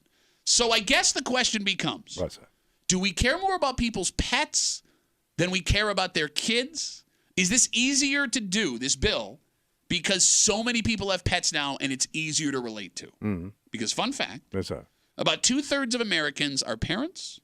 About 2/3 of Americans are pet owners. Okay. So you're on the Yeah, same yeah, level. yeah. But here's the thing. Keep in mind, of those 2/3 of Americans that are parents, a lot of those parents have adult kids that aren't in the house anymore. Yeah. Meaning the average American employee has a greater chance of having a pet at home they're caring for than a kid at home they're caring for. yeah. So when it comes to relatability and understanding, you may have a better understanding of why someone would stay home for a pet than they would their own kid. But I also have to think, like, how sick does your dog or cat have to be that you have to be there all day? Well, Because I I mean, mean, I've had multiple dogs that have gotten sick. Yeah. And I didn't need to care for them all day Well, unless I think- you had like some massive, like, surgery. And even then, you let them be for the day. You don't need to be there all day. You don't? Because, like, I No. thought with some of that stuff, like, you kind of have to keep an eye on them, no? Like, You've had a dog for how long? like 6 years? Yeah, Been but for, sick? but for 3 weeks. That Like, dog I'm just disappeared. thinking, like, You don't when watch I your remember, dog. like, our family pets, like, when they started to get to, become ill, like, Well, they it get was to like the one end, of those yeah. things where somebody was always home with it. See, like, even when my dog got to the end, he just conked out. Okay, Like, it but was you're like- kind of lucky then in a way because you didn't have to rush them to like an emergency vet in Buffalo. No. Or like, you know what I Didn't mean? have to do that. He was like fine at 3, dead at 6. Yeah, because like let's say you wake up in the morning and your dog's just not acting right. Yeah. It's And he doing did. weird stuff. Yeah. Like you wouldn't take the day off just to make sure like I mean, that's like a one and everything's done cool. situation. But if you if your dog, I will tell you this: if your dog is constantly sick, you need to put him down. Oh, my God. No, because the dog's suffering. Oh, my God. Oh, you're saying like if the dog's like on his way out. No, even if sometimes you get a dog that they're just chronic. What? Like They what just kind have a of lot of chronic problems. are you Diagnosis talking down about? the road where the dog... I'm just saying that the dog is constantly chronically ill, and the dog has a low quality of life. you're doing a disservice to that animal, letting it suffer. Put it down. Get a fresh dog. Get a fresh dog? Yes, Who are and get a you? fresh Who start. is this speaking right now? No, he's a dog lover. I'm not running a gulag over here. I'm just saying we put animals Are you down. gonna tell your wife that? Yeah, I know your dog's feeling a little ill, but maybe it's time. Even though the dog, I may go home and say that. You know what? would not. There's your mama's son. We're putting his dog down, and that's it. Done. Where's my cocktail? 252-WCMF, 252-9263. We're talking about a new bill that has been presented down in New York City. It would make employers they'd be forced to give paid sick leave for people that have to care for their pets. And again, I will give you the qualifications of what they would have to pay you for. Any situation where a pet needs a medical diagnosis, treatment for an illness or injury, or preventative care. So I guess if you called and said, my dog is throwing up, unless you were planning on taking them to the vet, that wouldn't Or you had qualify. to give them timed out medicine every couple of hours or something There like you go. that. Yeah, preventative care, something like that. Shelly writes us on Instagram, I texted my boss last night, told her I might not be in because my dog was stung by a bee, and I wasn't sure if she was allergic. Wait, so she... hold on She now. says it's valid. Hold She on. says it's valid. She doesn't even know the dog's going to have a reaction. She wants to stay home and see if a dog has a reaction. Why is because that? imagine if you didn't stay home and you come home and your dog died because of some reaction it had. Like, that's From a the most- bee. Like, Yes, dogs that's- have bee allergies. yeah. Has the dog ever died from a Yes. Probably. single Don't ask. bee Oh, my sting? God. Was it have nut allergies too? Do you want... And it Dogs can't watch dogs flashing have lights on allergies. cartoons? Come on, Yeah, man. dogs can also be I epileptic. don't know where you are. You've never seen a on dog have a this. seizure? Dogs Yeah. don't have religion. Oh, my God. Dude, why would you ask that question? Because now we're going to get a bunch of people that call I up. don't want Oh my dog God. horror stories right my now. gosh, It's a that's not a Friday. You've This never- is depressing. And I had to carry it 4 miles. You've never seen those dogs that have eaten a bee and their face is Yeah. just looks like an airbag Yeah, going but they on? eat like a crap load of bees because Oh, my they're God. dogs. Crap load of They never know when bees? it's enough. 252-WCMF, 252-9263. Let's talk to a man we haven't spoken to in a while. Who's that? Teddy's on CMF. Hey, Teddy, how you been, buddy? Good. How you doing? Good. Teddy, what do you got? Quick question: is there majority of company have 6 day for everybody who work for the company, right? Is that included that category, or they just added another one? That's a good question. I mean, to your point, Teddy, like most employers, if you call them, if you have a set sick days and you say I'm sick, they're not going to ask any questions. Teddy, I think this is more for people that don't have like salaried jobs, right? Where I'm working hourly, I have X amount of sick time I can use. Now my boss has to pay me because if I miss a shift, I'm going to be out. Right, you're out. 80 to 150 bucks for the day, you know? Right. I think it's crazy. So everything is to be. I mean, I feel sorry for the company for the, but it seems like every now and then they always added something benefit for the people. I knew he was going to be on this. Yeah, you know list. why? Because he owns a business. He's working people with an iron fist over But hold there. on, he's also Indonesian, where they don't put the dogs at such a high level. They respect the human life first, not the dog Yeah, life. we eat them. For God's sake. I didn't say I'm it. just kidding. I didn't say Hey, it. Tommy. Tommy. My hands are clean Tommy. over here. No fur on these hands. No, I just kidding. Hey Tommy, I just came back from Italy. All your family asking about you. What the hell? Where is Tommy? They never visit them. Man, Teddy jet setting off to Italy. Look at you go, Teddy. Hey, yeah, we shouldn't give people sick days for their dogs. I just got back from Italy. Hanging out with Tommy's family over there. Yeah, everybody piss at you, Tommy, because you haven't visited them. Teddy, thanks for the call, buddy. Have a good rest of the day. Every time we answer a call from Teddy, we know it's a roller coaster. Yes. 252-WCMF. Christine will have the last word. Hey, Christine, how are you? Good. How are you guys? Good. Tommy, you have to take off for your dogs and your cats and your snakes. You have to do that because the sad part about it is if your dog gets stung, because, they all get stung by bees, you're going off to Cornell. That's the nearest ophthalmologist. So if Wait a we minute, don't dogs have have eye doctors? ophthalmologists- Wait a minute, wait. There's a dog eye doctor? we don't have locally here in Rochester any more eye doctors because when the veterinary clinic on East Henrietta Road closed down, that was the only ophthalmologist that was local. I know that because I had a Chihuahua who had, problem with his eye Okay. and needed the diamond burr lasering done. Now you have to go to Cornell. That's okay. the nearest. That's the nearest specialty doctor. So you're saying the lack of local professionals means I You're have to probably be traveling. home more in case I have to go somewhere. Yes. Okay. Or get an eye patch. Chihuahua with an eye patch would be pretty It'd badass. be so adorable. He's a little pirate. I'm going to put Tommy in an eye patch. So, Tommy, you know what? The next time you don't feel good, you can't stay home. Plus, you have, remember, too, now, you've got grandbaby. So if your grandbaby gets really attached to the dog and the dog is on his way out, what are you going to say to the grandbaby? It's a teachable lesson. Christine, he talks a big game, but we know how he really feels. He'd be out of here in a second. Such a bitch. Hey, Christine, I'm super late, but thank you for the call. I really appreciate it. See ya. There goes Christine. Well, I learned something. There are dog eye doctors. Well, I guess there's specialties I've for never heard everything. that. I haven't either, but Like, I guess that's it their makes specialty sense. is dog vision. Yeah. How would you know? Interesting. How do you get them to sit and stick their face in that thing? Then what are they selling you back? Because how do you know it can't? Like, Well, what I are guess they if it looking starts at? running into stuff. Read the chart. Arf, arf, arf. Yeah. You nailed it. Yeah. What do you throw the ball and you can't find it? Okay. Take a break.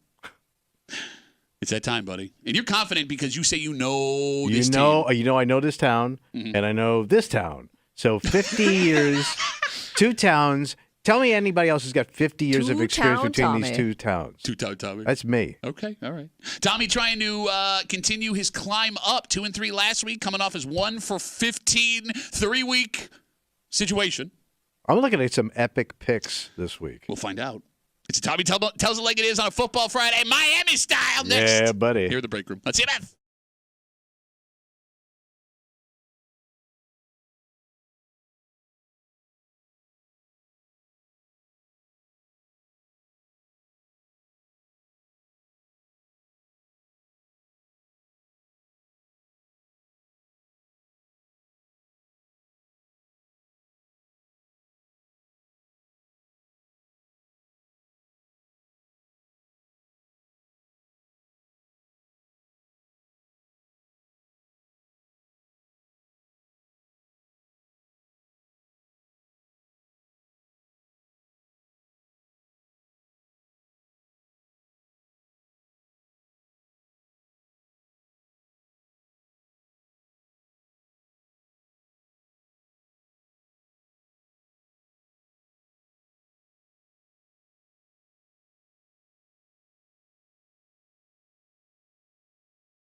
Bills, Dolphins, 1 o'clock live Sunday right here on 96.5 WCMF. If you want to watch the game. Ooh, that sounds like fun. You can do it with a man who's about to make picks. You can look at his stupid face and be like, ha, told you. Tommy picks.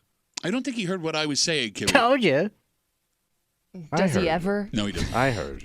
Go hang out at the Bill Gray's Tap Room on Sunday. Delicious food, fantastic drink, beverage situation. All kind of specials. In my humble opinion, the best place to watch a game in Rochester. Yeah. So good, in fact, that Tommy being there won't detract from that. Good folks out there. So go spend your Sunday with Tommy, 1 o'clock, at the Bill Gray's Tap Room in Chi-Li with your friends from CMF. 2-3 week last week. Yeah. Climbing back up from the 1 for 15 basement you were in for the 3 weeks previous.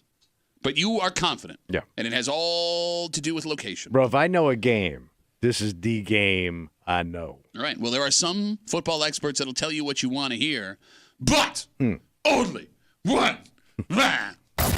Some football experts will tell you what you want to hear. Our football expert tells you what you need to know. It's Tommy Tells It Like It Is in the Break Room on WCMF. Are you ready, Tommy? Let's do this. Oh, under. Just trying to enjoy this. Shut up. Over under. 1.5 a touchdown for Dolphins wide receiver Tyreek Hill. This Miami offense moves, baby. They're fast, and Hill is the centerpiece of the fastness. Yeah. He can blow the game open, except when he plays the Bills. Are you ready for what might be the most shocking stat of the day? Shocking stat. Tyreek Hill has played 8 regular season games against the Buffalo Bills. And in those games, he has scored 2 touchdowns. Is that just with Miami? With Kansas City and Miami. So his entire regular season career, in 8 games, Tyreek Hill has scored 2 touchdowns against the So Bills. it tells me they know how to shut his ass down. They do. McDermott is really good at shutting him down. Right. But here's the thing. What? In the 2 games he did score them, they were close games. He had one in the season finale last year in primetime that the Bills won by a touchdown. And then he had the one in primetime, the home matchup 2 years ago, that the Bills only won by 3. The biggest weakness for this Bills defense so far this season has been giving up the big play. We've watched it happen a couple of times.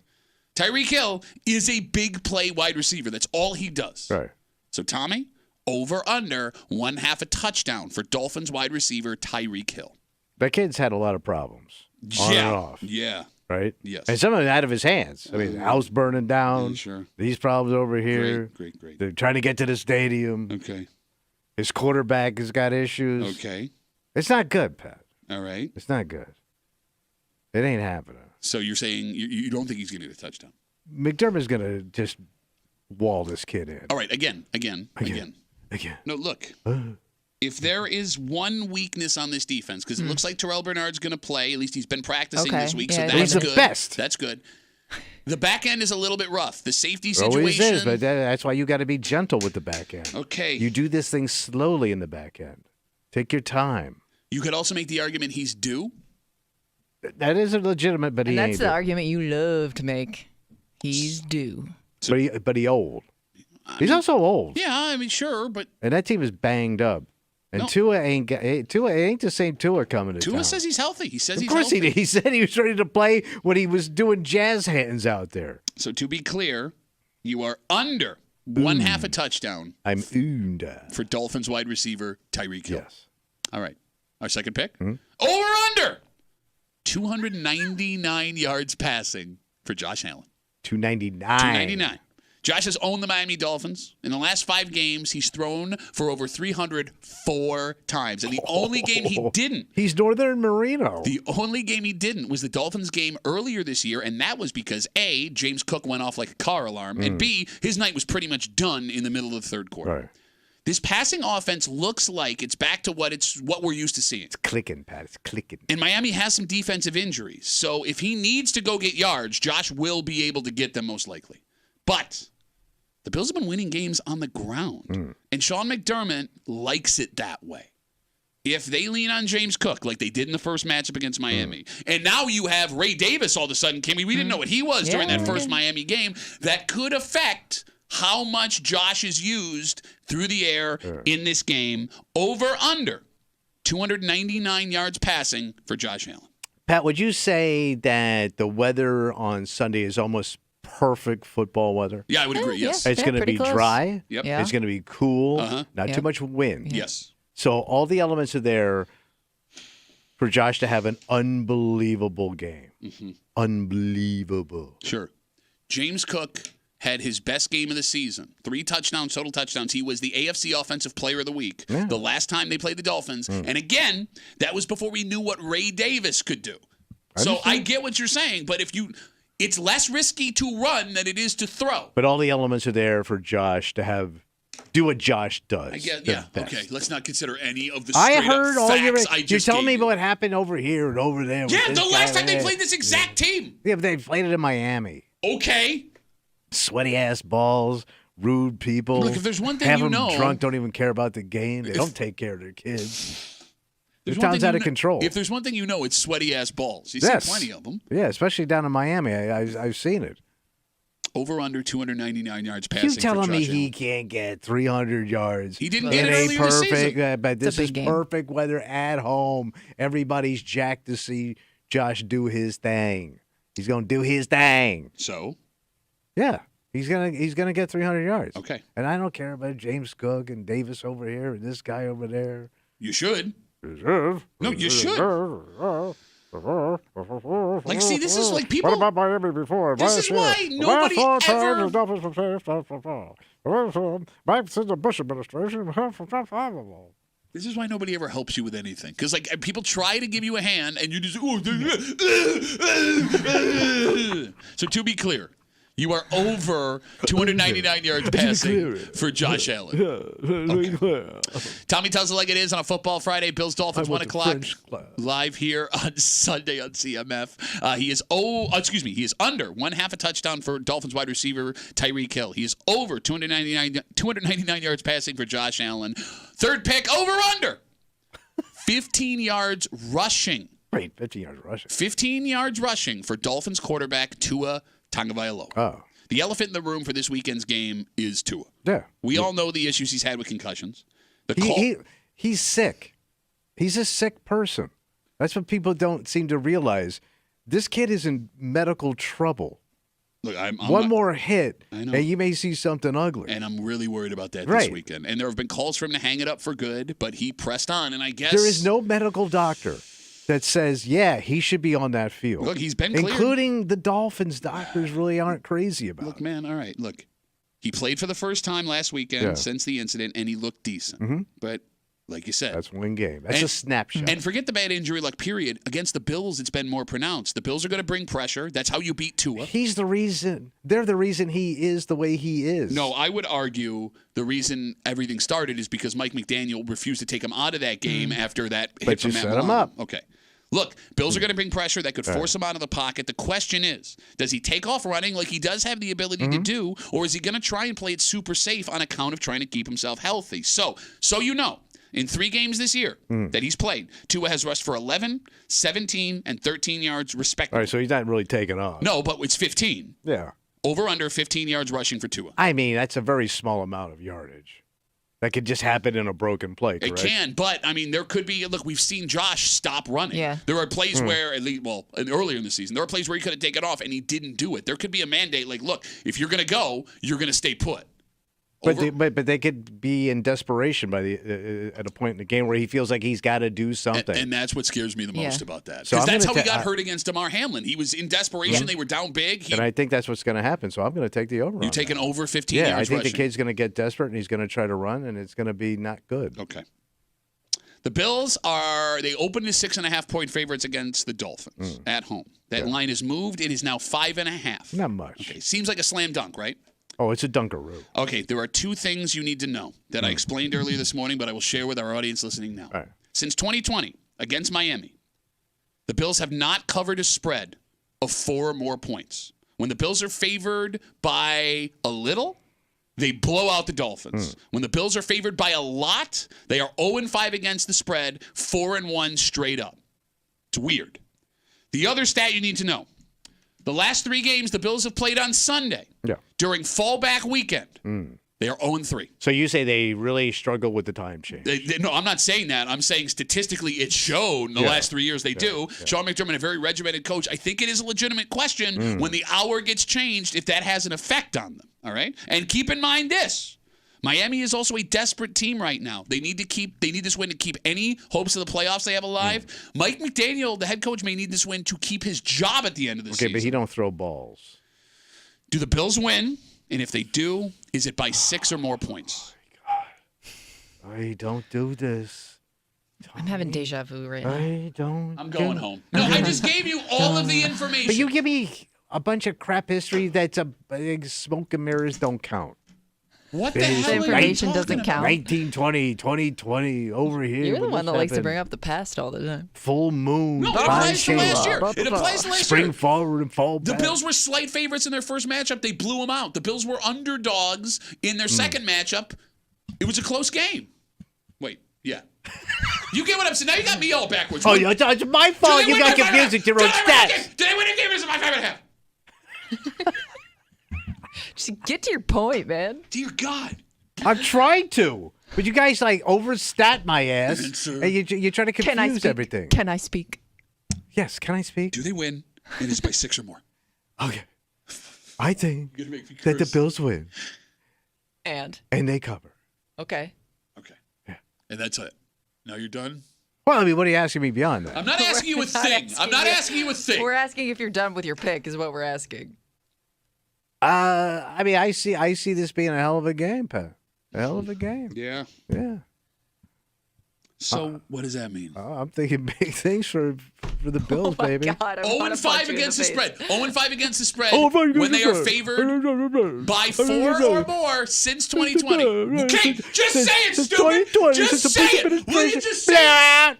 I'm talking about a Ryan Dubby Miami Rice blowout. No, Miami Vice. We've No, been I like over mine this. better. I like the starch. I love how you're dyslexic and you said it by accident once the wrong way, so now you're all in on it. That's great. This is fun for everybody. Okay, let's recap. Yeah, what let's do this. Tommy puking all over himself. He is under 1/2 a touchdown for Dolphins wide receiver Tyreek Hill. He is over 299 yards passing for Bills quarterback Josh Allen. He is over 15 yards rushing for Dolphins quarterback Tua Tagovailoa. He has the Bills winning. He has them covering the 5.5, and he's got a blowout, a Miami Mice blowout. I mean, You just keep changing it. mice now? Shut up. We have our good buddies from 95.7 The Fan, Mike Danger, Right. and from the Let's Go Duffalo podcast, Ryan Duffy, coming up just after 9 o'clock. Should be a hell of a not so fast. Upset buddy. God, I hate you so Why? What's the matter? Shut up. Shut up and just What do are your you doing? stupid... What is this? I don't Try know, not you to look like punch you're you. trying. I'm trying not to punch you. I want to Is that punch how you you so punch? hard. I know wanna a buddy punch you that can so- teach you to punch Really? Why don't you better. come over here? Why don't you come over here? I'll show you how I punch. How about that? You have him flustered this Oh my morning. God. Flustered is not the word. I'm so mad right now. What's your stupid ass bonus pick? Okay, my He doesn't bonus even have pick. one. He doesn't even Yes, have I one. do. Oh, do you? What? So I say somebody Okay. in the Bills offense will get Offensive Player of the Week. So there will be a Buffalo Bill that is That will AFC. be such an AFC Okay. Player of the Week because they're going to have Offensive. such an outstanding performance. I don't know who. Has anybody gotten it yet this year? Josh had it. Josh got it, and early. James Cook got it. Okay. Josh got it All for right. his Week 1 performance. I believe James Cook. No, Josh and James Cook. Okay, they both had it though. Yeah. I love what it's. I wanted to be more disappointed in your based pick. on your No, pick, that it's was- one that was- person. that was a good- It's Josh, because Josh isn't going to throw for 300, and James Cook's going to run for 2 unless the Bills score 70 on him, which they're not going to do because McDermott doesn't let that happen. You know, Was that? What was that? Well, you know. I may be out of his control by then. Okay, all right. And McDermott needs to put on a show too, you know. No, he doesn't. His Not really. job could not He's be in more the secure. entertainment business. Shut up. Yeah, so are you, but look what we're doing here. See, there you go. We're See, I have nothing to say, so I just make noise. I'm just repeating the noises that are People think presented I'm to being me. clever, but I have nothing to say, so I just do this. I worked 30 years making noises and doing jazz hands the whole time. The YouTube stream really getting a show right now.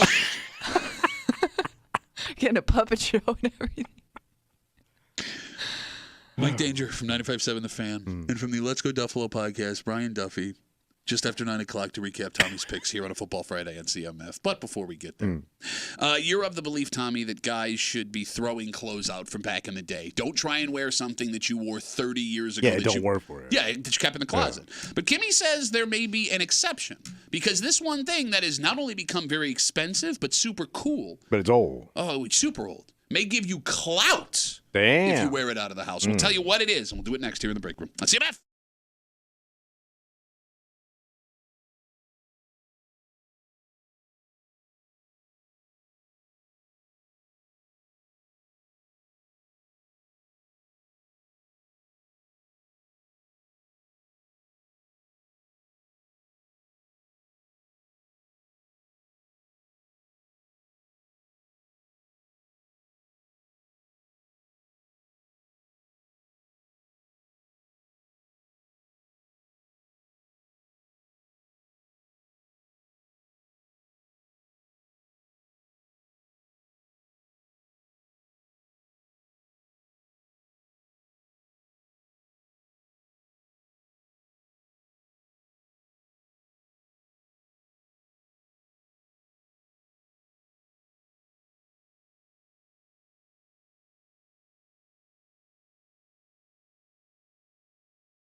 There's an old saying, Tommy. What's that, buddy? If you've worn it once, you can never wear it again. Don't try and dress like a trendy kid. Update your style. Look like a grown-ass man. Yeah, grow into your clothes. And this sucks for some guys because we can be loyal to our clothing. Yeah. T-shirts, hoodies, underwear. But they get raggedy. They do. Doesn't mean they're not comfortable. And now your you body can call changes. them vintage. But your body changes. Okay. Okay, that's fair. Someone in this room has a theory What's that? that there is a vintage piece of clothing that grown-ass people can get away with wearing. That holds up. But she says it's only this one. Oh. You're hanging out in the break room. Rochester's Classic Rock 96.5. WCMF. We'll jump right into it. With Foreigner getting into the Rock and Roll Hall of Fame 2 weeks ago, something has happened. New Attention has them selling more music and more merchandise. Folks are buying both vintage and reprint Foreigner T-shirts, hats, etc. Stuff that a lot of people in the greater Rochester area still have hanging in their closets that they first got in the 70s and 80s. And that sucks. Because wearing vintage clothing in your 40s, 50s, and 60s makes you look kind of weird. Yeah. It's not vintage. You might look homeless. And what's it? Who's this for? Who are you trying to impress? Okay. But someone in this room disagrees with that statement. Well, I was thinking if there is a piece of clothing that you can wear the rest of your life, it's a band T-shirt. It's a band T-shirt. I will also add old sports. Okay, let's start with the band T-shirt. Right. Let's break it So down. you're saying like the vintage shirt that has the tour dates on the back? type of thing? like if you went to that concert, back in the 60s, 70s, 80s, and you want to keep wearing that shirt, you go for it. 60s. That guy would be like... Well, but it's still a cool shirt. The older it is, the cooler the shirt. Did they sell tour T-shirts in the 60s? Like that stuff didn't even show up until the 70s. You don't think they? 252 WCMF. Does anybody own a I bet tour you T-shirt? it's Like more a vintage rare. from the Beatles' original tour. They Maybe sold not a T-shirt tour with T-shirt, but they didn't have like band T-shirts. I don't think they had. I don't think they did merchandise. Like Oh, okay. Well, either way. Okay. I'm gonna say like, especially like the older that shirt is, like, the cooler it is. I think you can make an argument. And the phone number is 252-WCMF, 252-9263. You disagree with her? I don't think it looks cool in an old person. Whether it's cool, well, here's why it might look cool. Well, when you have it tucked into your jeans with a braided belt, sure. That's what it's going to be. Yeah. And you're going to look like a lush. You're going to look like an over-partier. You look like a loser. No, you, I disagree. You're I think a creep. If you wear that, you're a creep from lush. And I know a lush when I see one. I've been a lush all my life. I think you're judging that guy harsher than a kid would. Like, I think a teenager would look at that shirt and be like, "That's an awesome shirt." Yeah, on an old scuzzy man. but it might be something you can connect over, right? Like that vintage stuff. That Yeah. band You don't that's- want to hear. Let me tell you when I was at that concert. Okay, it's not for me. Look, let's walk down this road that Kimmy throws out there. All That right. the vintage band T-shirt is the only piece of clothing you can have from 20, 30, 40, 50 years ago and, And still look wear. cool. It is a badge of honor. If you saw To Foreigner, who? look, if you saw Foreigner at the War Memorial in 79 or 85, and you still have that T-shirt you bought that night, it is pretty damn cool because it's proof that you've been riding with Lou and the crew. I was there, man. I mean, it's true. And it is a conversation starter. Maybe not for a guy like, well, I work at CMF, so it's different, but you're right. The average 25 to 40-year-old guy, maybe they're not going to be into it. But another guy that's into that band that may have also been at that show, that's followed that career, guys would get jacked about seeing that T-shirt. Here's what happens when you have something like that. What? And you think like some guy is going to be like thinking you're cool and want to hear all your stories, right? Yeah. No. All he wants to do is tell you all the cool concerts he's been to. Yes, but he's not even listening to your experiences. It just becomes this old man car alarm of concert talk. But maybe that is something you're also interested in. Nobody is interested in old men speaking. 252 WCMF. 252-9263. Kimmy, I'm with you on this one. I think you're right. It's Because you want to do this because you've got all this jackassery hung up in your closet. I have no tour T-shirts. Yes, you do. No authentic tour T-shirts that I got Like at where a you concert. actually bought it Never- I don't have at one. the venue. I thought you bought all this stuff at that crazy ass flea market. No, Well, but you're buying it secondhand. You're not buying it because you were there and you experienced it, right? Yeah. And again, like I wouldn't buy someone. I'm not going to spend $300 on a vintage tour T-shirt. $300? Yeah. Keep it. Where have you? Lou would even buy that. So you tell men not to keep it, but then when you find out how much it costs, you tell them to keep it. I'm just trying to make sure where are we? Well, I didn't here? know it was so much money. No, but I mean, look, you should be able to wear your vintage band tees until the day you Absolutely. die, no matter how old they are. But you just look like a dork. I don't think you do. 252 WCMF 252-9263. I see you guys trying to get in over there. there are a few things that we will connect ourselves with at a young age and hold for our entire lives. Yeah.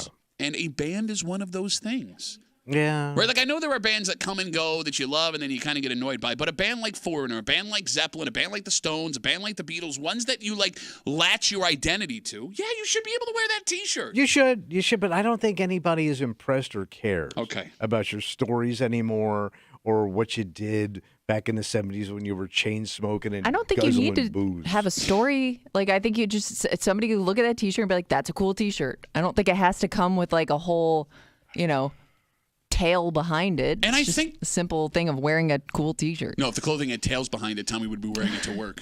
Check out my jacket. 252 WCMF. Let's talk to Jackie. Hey, Jackie, how are you?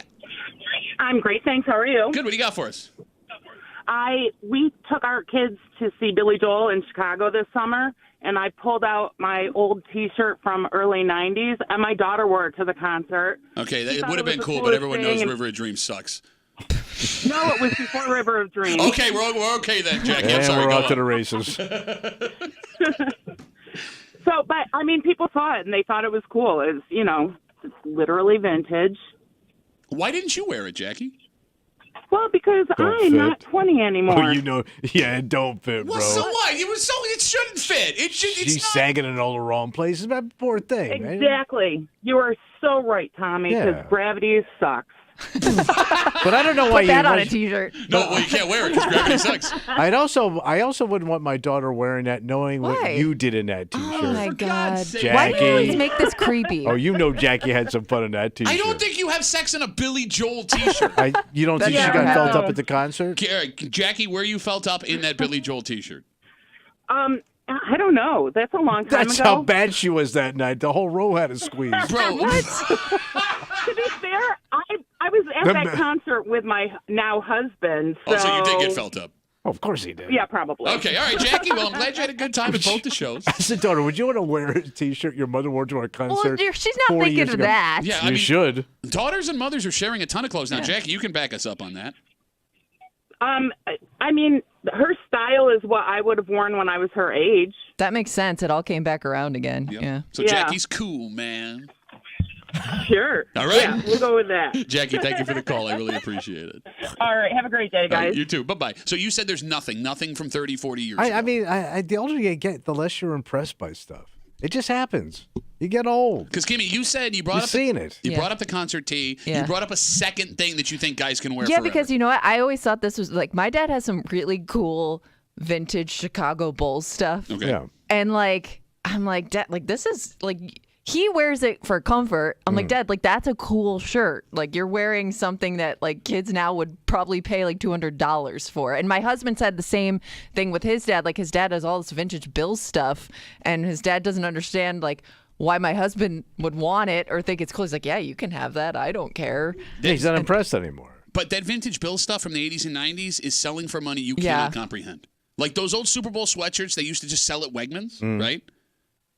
You would pay $10 for them in the 90s. Yeah. They're getting over $100 depending on the design of the shirt. But I see an old man in that. I'm thinking you need to do laundry? I love What's your problem? When I see that guy, I love it. It makes me feel warm. He is who he is. You know exactly who that guy is. And I know exactly because you know I'm a diehard Bills fan. Oh, yeah. Right? And there's more of me's in this town than there are of I know. Years. Kimmy's the same way. So when I see a 60-year-old guy in a 1988 Bills AFC East Championship sweatshirt, I know I can have a conversation with that guy that's going deep, and we're both going to have a good time. Okay. It's a flag. It is a flag to throw up. To embrace your manhood. Like-minded flag. Yeah. Right?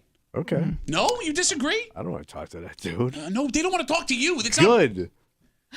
But by the way, for a guy who avoids conversation, all of a sudden you're embracing 60-year-old guy when in you see jersey. something unique, I mean, not that I want to. Not that I'll probably strike up a conversation, but it's something I notice. And yes, that guy I know. I can sit down and have a conversation. That guy is all over Home Depot on a Saturday. You can have set up a little kiosk in the men's room. They'll all come and talk to you. If I see that 88 AFC East Bills championship sweatshirt you want to hug that guy. on a 60-year-old guy, I know that I can sit and have a 20-minute conversation about Jamie Mueller in that offense and whether or not he fit. He was there, man. He was there, and I was there, and we have that to bond. There you go. By the way, you said there were no concert T-shirts in the 60s. somebody tweeted us some information. What do we got? Band T-shirts were sold in the 60s. The popularity of rock bands like the Beatles led to widespread production of wearing shirts. I didn't think they As did well, merch. it says the first official band T-shirts are credited to Elvis Presley fan clubs in the 50s. No That kidding. doesn't really count, though, because those were like homemade stuff that they wore to the concert. Well, no, I'm kind of with Tommy on this No, they one. used Like, to, if I like, walk they- into yeah. a concert, if They I would walk- write Elvis on their clothing because they It says loved him it says so much. official Just band making this up, by T-shirts. the way. What? You're just like pulling stuff out of your No, Yeah. I'm telling you, you go look at those old Vegas shows where these women made like their It own says outfits to official go see band Elvis. T-shirts Made at home. made by fan clubs. Made officially at home Yeah. by Yeah. fan clubs at home. That woman in Arkansas. What about vintage dress clothes? Suits, coats, things like that. Well, those are so out of style. Yeah, No. those could date you. So I bought a suit at a thrift shop that is like very 1970s. But you're a younger person Okay. wearing that. Like, It looks ironic and hip. yeah. On me, it looks like I haven't Yeah. bought a new suit in 30 years. No, I mean, look at your jacket. You would have worn that jacket. You would have worn. What are you doing? Jesus Christ Superstar? I don't know. a lot You of should hand do it. movements today. Well, he's starting it. Jesus is starting to believe the things they say of you. Shackets, the musical. No, but you would have worn exactly that when you were 13. They didn't make this stuff back then. My ass. That is. When did you wear shackets? Shackets just started coming around. Yeah, jackets are relatively new. No, I they're guess. not. I've seen Like that. the The shirt overshirt. jacket. Yeah. The overshirt is new. Too thin to be a jacket, too thick to be a shirt. Put that on Too a cool to t-shirt. be in school. Shut up, you stupid ass bitch. No, I would argue that if you still have the ability to fit in that suit, that coat, All right. if it's a classic look, you should Well, it be has able to to be wear like that. a really standard look, though. No, there's a difference between standard and classic because there are some classic looks that aren't standard, bud. Well, you gotta have like the wide lapel, a suit Yeah. with like 7 buttons. All of that stuff is cyclical. It all comes back around eventually. Every 20 years, like suits start to look the same as they All did right. 20 Yeah. years ago. So I think if you can still fit into it, right? And most guys, that's the other thing. Most guys, I mean, your body goes. Okay, yes. It goes. That's the problem. You're absolutely right. That is a problem. But if you can still squeeze into it and it looks good on you, why can't you have that classic look? All right. You're right. If you got rolls coming over places and the jacket looks like it's going to burst at the seams, Yeah. yes. Well, maybe you take it to a tailor, you got to let it out a little bit. I don't know. They don't even make that fabric anymore, and there ain't no space to let that bitch out. That's true. You know what I'm saying? So we're talking like this. and we're doing this talk right here. By the way, Yeah. let's say you don't have clothes from 40 years ago and you need money. Yeah. Well, we got your chance at $5,000. $5,000. It'll buy you now a lot of new clothing, Tom. Oh, boy. Download the free Odyssey app. Listen to WCMF for just an hour a day. After you log in, that is your entry. Every day, one winner in this national contest will make $5,000. $5,000. Simply for enjoying our brilliant show. Yes. Or the rest of the day on WCMF. Following a 5K a day. Download the Odyssey app. Good luck from your friends here in the break room on CMF. We're going to take a break. Yeah. And it's a much needed break because, well, there's things happening right now, buddy. Big Oh, things. yeah. Oh, that's not good. This weekend is the second half of one of the largest girls hockey tournaments in America that's here in Rochester. Yeah. And as we are speaking right now, we are watching my daughter's team play the Boston College Junior Eagles on our big TV here down the street in Fairport. Wait, Boston College is like. Or it's Boston, it's the Junior Eagles. It's Boston Oh. College's logo, right? Damn. So here's the thing. Yeah. It's a Friday.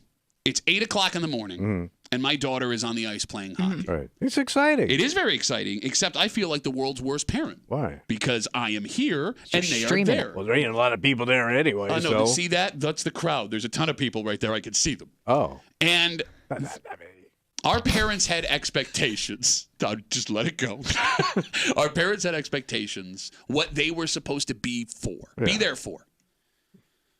I think the expectations of parents and sports today are so out of whack, it's not even fair. Puts more anymore. pressure on you. Now. We'll get into it next here in the break room on 96.5 WCMF.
There are expectations of you if you are a parent, and some of those expectations are reasonable. I don't know if this one is anymore. Oh, because most kids have an activity, they play a sport, and sports are not like they were when we were kids, Kimmy. It is more intense. Oh, yeah, you got to commit. It's way more organized. Yes. Yeah. No, but I think that's... No, I think it's just... training. It's almost like you pick a sport, and guess what? You're now stuck doing that every weekend for the next 10 years. And it's not just the kids. It's the parents. And it's not just the weekends. And that's the problem we have right now. What's going on? You're hanging out in the break room. It's just Classic Rock 96.5 WCMF. We'll jump right into it. As we speak, the three of us in the room are watching my 14-year-old daughter playing a hockey game down the street at the Rochester Ice Center in Fairport, because this weekend is the second half of one of the largest girls hockey tournaments in America that is going on at every rink in the greater Rochester area. This is the one that Eli Manning was at last weekend with his daughter. Brought a Manning brother to town. You got it. So it is a Friday. This game started at 8:15, which means every girl that's on the ice right now, unless their schools got off for Diwali, which is today. Happy Diwali, everybody. Skipping school. Yep, had to skip school to be here. And the team that they're playing right now is the Boston College Junior Eagles. 14U team. So that means those parents had to take their kids out of school yesterday. And travel. And today, and travel here to Rochester. So I am doing my job, obviously, because it's a weekday. But I'm telling you, as my daughter is playing in this game, she is the only kid on that ice that does not have some kind of parental representation at the game. My wife has to work. She's a doctor. She can't get out of here. And if I'm not here, what the Lord knows what's going to happen with Tommy if we just leave him to his own devices, right? And it seems it has now been decided that as a parent, if your kid has a game on a Friday or a Monday, you need to take that day off to be there for your kid. But you really don't.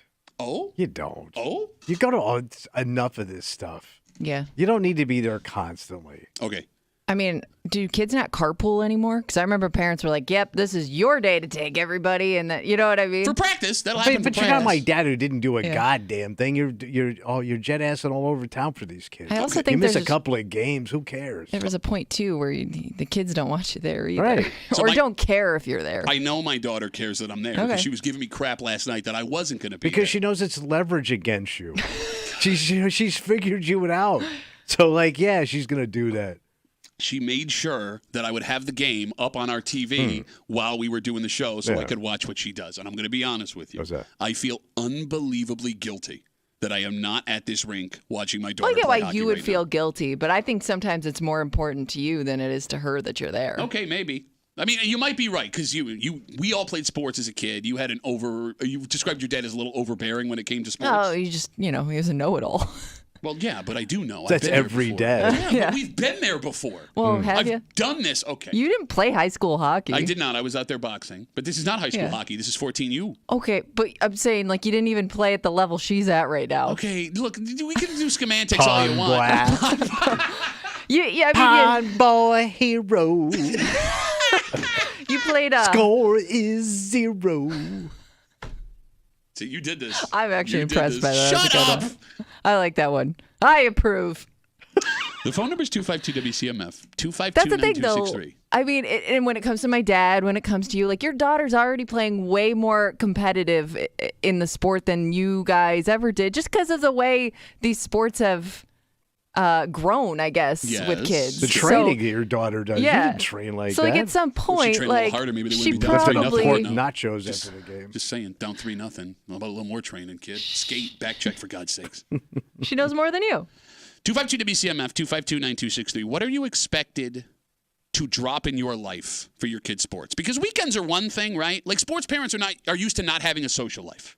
But when real world stuff like a job or appointments, The things that really matter. yes, it's now expected that parents, whether your kid plays travel soccer, baseball, or hockey, or volleyball, or whatever, that if they have a tournament out of town on a Friday or a game locally on a Monday morning, that you need to not be at work and be there for your kid. I'm going to tell you something. Please. All right. What I'm watching here, this is great, but this should not be right now. There shouldn't be a morning game on a school day for a tournament. These kids shouldn't be missing school for hockey. I agree with you. Right? I agree with you. So the fact that you're missing this because you got to work This game shouldn't even be happening. Okay, here we go. Here comes I'm just saying, so I wouldn't feel guilty because they're like trying to jam games in where they shouldn't put games. Stephanie writes us on Instagram, I agree with you. There's always a parent there, and my husband and I fight who gets to go. It's overparenting. Okay. Oh, it's not overparenting. I'm trying to be there for my child, and but you had nothing. But you had nothing to the game. Look, what are you talking about? I had nothing to the game. You're just gonna sit there and watch the game. No, I yell. I'm gonna yell. She can't hear you. Oh no, they can hear me. I know they can hear me because the other day, because your mouth. I yelled too many men on the ice, and the ref, after he heard me, made the call. So I affected the game. How you like me now?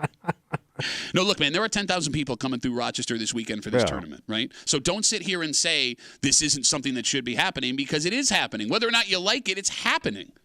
Right? I mean, and like, this isn't the only game she's got today, by the way. If you're someone that works a 9-to-5 job, I mean, I'm fortunate I'm out of here by 10 o'clock if I have to be.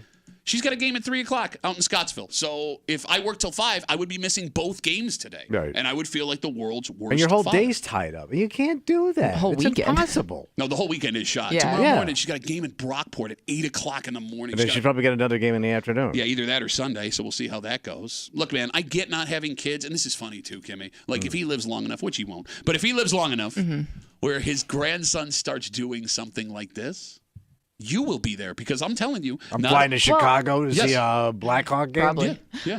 Junior Blackhawks. Bro, there's a game. My daughter, the game they play tomorrow morning at 8 o'clock, they're playing the Nashville Junior Predators. That team flew here. There's That's teams from Florida insane. that flew here. They played a team from Colorado in Pittsburgh 2 weeks ago that flew to the tournament. It's too much. Okay. And I think you put too much pressure on yourself. Like right now, you're so full of anxiety right now watching this game. You are. Well, very, yes. very The tense. Skate! The hypertension you're getting at it. There you go. You can't even get a sentence out before I you don't want to like- say the next thing. I don't like the way that you're handling me enjoying my daughter playing. Well, I But told you're you not I'm enjoying having, it. I'm having It's hypertension. traumatizing flashbacks. It's not healthy. I don't say this to her. I say it while I'm watching. I would say watching one of these games the equivalent of having 2 packs of cigarettes. Shut up. I will say, I mean, it's got to be a struggle as a parent because you're right. All right, hold on. She's on an offensive zone face-off. I'm sorry. Hold on. Are you serious right now? Well, no, she's got the offense. Look, they haven't had a lot of offensive zone face-offs today. Good win. Come on. Put it on. Okay, sorry, you were saying. Not great offensive possession. I was saying, as a parent, it's got to be tough because you're right. School should come first. But you also want to teach you don't want your kid to abandon their team, that you want them to be there because they made a commitment to this thing as well. You did make a commitment. It's got to be a tough balance of like, what's the better lesson for my kid? I don't know. My wife is having a really hard time with this whole thing. Yeah, I'd imagine. Because, like, my wife is a giant old nerd. And it is a lot of school they're And your missing wife- in the grand scheme of things, Sure. right? Yeah. Your wife didn't know hockey till she met you. No, she was not a hockey Right. player. Yeah, Jamaican women from Delaware that Do were not born in follow Montana. the NHL all that They often. do not. They do not. Right. So like, I had to like negotiate on behalf of my daughter and give my daughter a heads up 3 weeks ago. Like, look, everything you do in school better be buttoned up because your mother is not going to give you the okay to get this done. And even after she got all her stuff done, I had to go to my wife and be like, look, she held up her end of the deal. Her grades are really good right now. Because your wife wanted her in school. She wanted her in school. Right. Any minute that my daughter's missed school, my wife is like out of her freaking But that's mind. great. That's the way it should be. 252-WCMF, 252-9263. We're talking about your expectations as a sports parent and how they've changed from our parents to who we are now. My daughter is, as we speak, playing a hockey game. Why are you at the blue line? What are you doing? That's terrible. I hope everybody can hear what we are experiencing. She's And we have been for the last 10 minutes. All I'm saying is the kid plays. She can play. She's tough, right? But just keep yourself in the play. That's all I'm saying. You're taking yourself out of the play. So you got to stay in the play, baby. She's playing right now. I'm telling you because my wife has to work today, and I have to make sure that Tommy doesn't get us fired. She is the only kid without parental representation at this game, and there is a product that exists just for this. Yeah. We are watching the What game. a great idea, man. This live barn guy, whoever he is, he's got to be a gazillionaire. So most hockey rinks in America have these cameras This set up. Live Barn guy. It's called, Dave Live Barn. It's called Live Barn, and for $15 a month, I pay to have access to every rink that my daughter can play on. And you so said this is global, right? Yes, it goes wherever they put the camera up, it's good to go. Canada, U.S., Mexico, there's some I in want to Europe. see this dude's yacht. Whoever had this idea is making a gajillion That's what I'm dollars saying. now. Because, I mean, and it's great. Like, the camera follows the puck. Yeah. It's like an NHL broadcast. Yeah, with they one- must have somebody It's not like working an it. NHL broadcast. It's okay. I'm saying it's not like the old camcorders we had of, like, the 100 yards on the I football mean, it's one field. oscillating camera. Okay, I'm sorry. That's good. Spielberg. You need It's not something a little bad. bit It's better. not bad. I could go for a 3-camera shoot person. 252-WCMF. Let's talk to Larry. Hey, Larry, how are you, buddy? Absolutely wonderful. You know, you should play the system. You should have called in this morning, said that you had to stay home because your dog's having a panic attack because you can't be at the game. No, because then somebody would have saw me out in Fairport at the Rochester Ice Center and be like, I guess she's not at work today. Oh, well. Larry, you got kids that play sports, bud? They're grown up, but yes, and I was at every game I could possibly be at. I mean, will you explain to Tommy that You get no credit for it anyway. No, I think you do when the kids get older. And if you could, Larry, if you wouldn't mind explaining the feeling of guilt of those games that you couldn't make it to when your kids were when you had to ask them afterwards. Unbelievable. Definitely guilty. And then you realize that you have to realize that, the kids are going to grow up like my kids are now. And it's like, man, I don't want to feel that guilt for the rest of my life because I had to work and I couldn't go to the game, especially something this important. It's not that important. Damn it, they just scored again. This kid's going to play 5 games this weekend. It's not that important. No, but to Larry's point, I had a realization as they were finishing up school last year. Like my daughter, my oldest is going into high school. She is in high school. She's a freshman this year. My youngest is a 7th grader. So they're coming up quick. Yeah, so my youngest just started playing tennis this year for school. My daughter's been playing hockey forever. And I realized, Larry, that I've only got 4 years left of my oldest playing hockey. No, and then it does go by fast. 6 years left of my youngest doing all the stuff that she does. And I don't want to miss a second of it because I know that when it's over, my wife and I had this discussion at the rink the other day, and I go, I think I'm going to be that guy that goes to the hockey rink at 8 o'clock in the morning and just stares at the little 5-year-olds that just started playing hockey and go, Can't wait to see you in the news. I remember back in the day, hey, they grow up quick. They grow up too quick. Yeah, but here's the problem. You all don't enjoy the journey. Because that's what Pat's saying. He's trying to enjoy the journey. No, he's not, because he's so riddled with anxiety. He's so riddled with guilt right now. He can't even enjoy what he's got here, which is a phenomenal technology that didn't exist 100 years ago. I can't. You're not relaxed, so you're not enjoying what you're watching because you're all so guilt-ridden. Larry will back. I'm sorry. Go ahead, Larry. Go ahead. Larry's full of guilt. No, I wasn't saying anything. Okay, Keep talking, you lush. Larry can back me up on this before we let Larry go, right? The thing that hurts today is, you're right, I get to watch my daughter play. This is technology is amazing. Yes. But I can't, when she's walking out of the dressing room with her bag and her sticks, put my arm around her and go, you played great today. Right. How did you feel out there? And that's the most important But part some of all days of it. shrug off your arm anyways. Dad, come on. Yeah. But I'm trying. Oh, yeah. But she doesn't need that every time. Larry, She thanks might for the call, buddy. I appreciate it. Have a good day. Hey, you were saying? She doesn't need it every time. Maybe she does. Maybe she does. I don't know. I don't know what it's like to be a 14-year-old girl. I don't. I know what it's like to be a 14-year-old boy. I know what it felt like when my dad, when I was playing Vince Lombardi football, would go to Bills games and send my aunt to take me to those games. I remember that. Yeah, but at least you had some burly arm around you. I've seen your aunt. How dare? No, what are you talking about? My aunt is a fine, petite woman. You got some thick ants, bro. What are you talking about? I had thick ants too, but I had, bless them, big, sturdy Auburn woman. 252 WCMF 252-9263. We got Facebook messages coming in as we're watching my daughter on our big TV playing a hockey tournament down the street in That's pretty Fairport cool. that I can't be in. This comes in from Jake. Jake writes us, I have a 7-year-old son that started playing baseball. My wife signed him up for travel tryouts at 7, which I thought was extreme. I had no idea the commitment we would have to make that bled into the school year. I'm with Duffy, though. If you miss a game, you beat yourself up for it for a long time. I will say baseball going to Little League games is the worst. I would stop saying all of this out loud. It goes on forever. Yep. We got to take a break because my daughter's about to take a defensive face-off, and so help me God, if she doesn't bend her knees and tries to win if she tries to win this with her lower back, I'm going to break that television. Bend your knees. All you got to do is bend your knees. Yeah, you're having a good journey here. Are you annoyed? Are you guys annoyed? No. I actually think this is kind of cool. Oh, good for you. You know, It would be not cool enjoyable. to watch it in silence. Yes. Puck's out of the zone. Ah, damn it. All right. I know. I'm going to tell you right now how long it takes before you are annoyed at this place. And whoever took this survey and answered this question lies so hard. So it's a place I'm going to go to. You got it. We'll tell you what it is next to the break room on 96.5 WCMF.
Bills Dolphins 1 o'clock Sunday live here on CMF. We got our good buddies from 95.7 The Fan, Mike Danger. Oh, yeah. And from the Let's Go Duffalo podcast, Ryan Duffy. Ryan Duffy. They'll be in just after 9 o'clock to recap those picks. But before we get there, what we got? we're going to talk about a bunch of liars.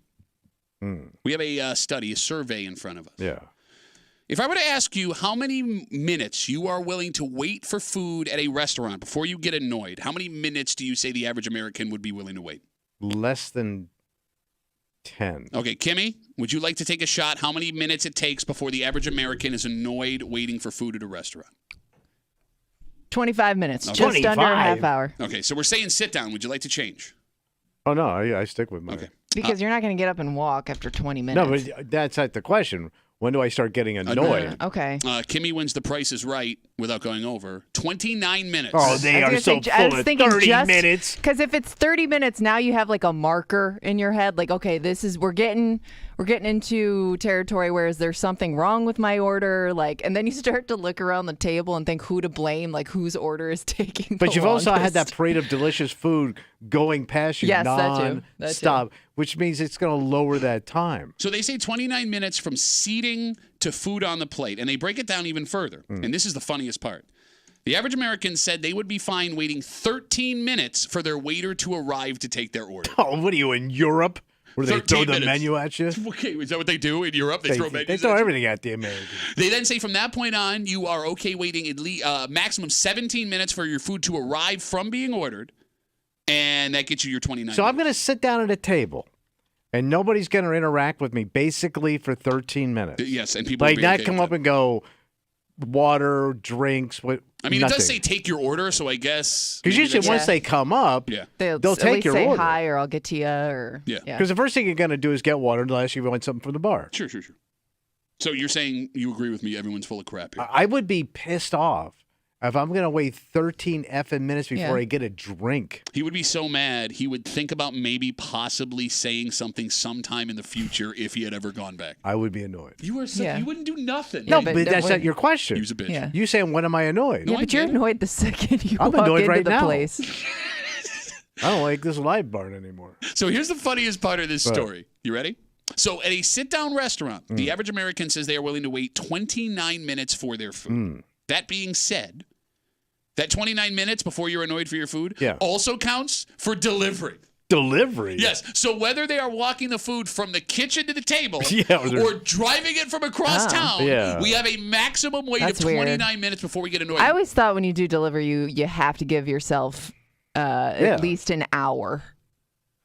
And that's why I don't do delivery. It's not because of the extra cost for delivery. It's like, I just want my food now. Well, like pizza, 30 to 45 minutes is usually the time. But if you do DoorDash or Uber Eats or something, you're right. You're waiting it could minimum take an a hour. while. You're Yeah. waiting an hour. And that makes sense. Sure. I mean, it's That's an understandable. understandable delay. Absolutely. I know we don't have, but I would love to have what the fast food number is. Oh, it's got to be minuscule. Right? Because, like, I'm trying to Because you're think. supposed to be fast with the food. Well, we talked the other day. Remember, there was that story in Webster of that couple that were so upset they got their sauces forgotten that they got out of the car and started allegedly assaulting the staff. Turns out that both of them were drunk, according to police, and there was a kid in the car. Really great situation. Really great situation. But I don't think we understand how quickly that food comes out when you're waiting in line at McDonald's or Wendy's. Yeah, or it's McDonald's, right? it's immediate. Because if you told somebody, hey, I'll get you food in 5 minutes, you'd be like, that sounds really great. Mm-hmm. But if it's 90 seconds and you don't have that cheeseburger and fries yet, you're like, what the hell's going Especially on? if you're seeing other orders go out before you and you know they ordered after you. Yeah, we have no semblance of time when we're waiting for that hot food coming through. Because when you say like fast food, generally speaking, I'm going to be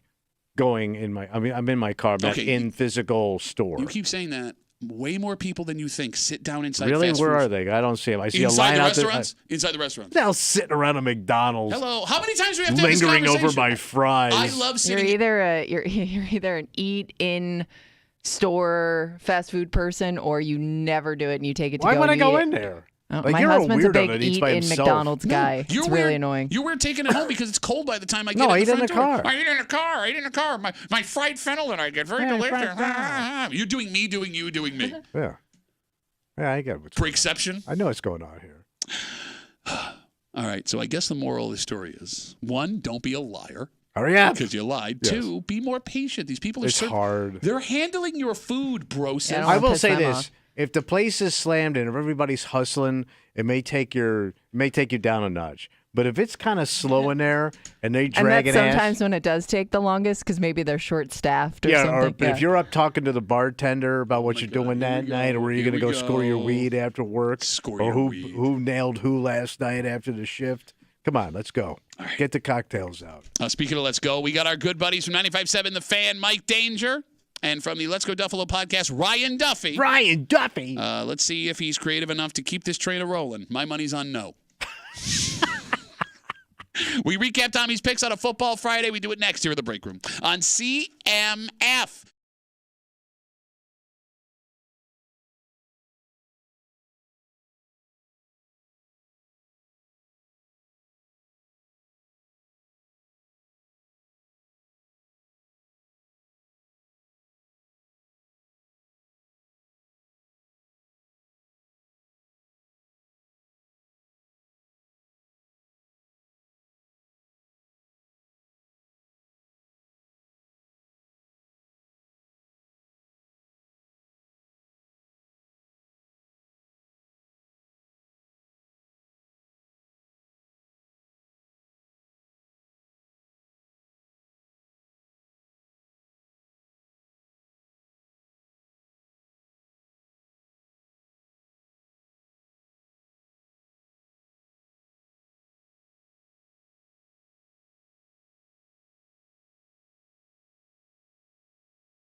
Bills, Dolphins, 1 o'clock live Sunday here on 96.5 WCMF. But if you want to watch the game. Oh, where do you do that? Well, you can do it for my money, the best place in Rochester to enjoy a game. Top shelf. The Bill Gray's Tap Room in Chi-Li. In fact, it's such a great place to watch a game that Tommy being there on Sunday will not make it suck anymore.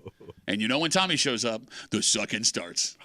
Delicious food, fantastic drinks, great people. Go hang out at the Bill Gray's Tap Room on Sunday in Chi-Li with our good buddy Thomas Muley. Mm-hmm. With your friends from 96.5 WCMF. Joining us as they do every Bills pregame from the Sports Bar on 95.7 The Fan. You can catch him every weekday 3 to 6. Please welcome Mike Danger. Good morning. How are you? I'm well. And joining us from the Island of Disappointment, from the Let's Go Duffalo podcast, Ryan Duffy. Woo! Good to be back. El Capitan in the seats. So you're out of ideas. No, I'm not. I'm not out of ideas. I'm playing the Dolphins again. I've seen this outfit already. Yeah, you have. Yeah. Well, if you don't want to see repeat outfits, maybe advocate the NFL to not play divisional teams twice a year. Okay, so I do want to say that Ryan has kind of become a phenomenon on this show. Skipper Ryan? Yeah, and no, just Ryan, period. Yeah. Ryan, period. And I despise it because he's getting such a big head. Jealous? Big head. Like bigger than like physical head, which is a big head for him. And everybody all week has been asking, what do you think Ryan's going to do? They're coming up to me on the streets, Danger. What do you think Ryan's going to be? There were guesses he was going to dress like Mr. 305 Pitbull. I thought about it. There were guesses that he was going to come in as Miami Vice. Ooh, yeah. And to give those people what they wanted, you wore the same outfit again. Well, we're playing the Dolphins again, baby. El Capitan, and the weather's nice up here in Rochester. I was sweating last night, trick-or-treating with my kids. No, I thought you were going to say sitting on the couch eating chips. Hilarious. This game, Danger, I am making the argument this morning that because of the lack of success that Mike McDaniel's had, he was 1-5 against Sean McDermott. The Dolphins have been getting their asses kicked by Buffalo. In the last 3 games, they've scored an average of 15 points against the Bills. That if the Dolphins lose this game and are pretty much put to bed in the AFC East, this could be the end of Mike McDaniel in Miami. Agreed. 100%. I think he's losing his job in the offseason no matter what. But could you see an in-season firing? They have all the makings of a team that's about to quit on their coach if they haven't already. And last week when they lost at home to Arizona, that felt like their season. Soul-crushing. You get your quarterback back and you still can't beat Arizona at home.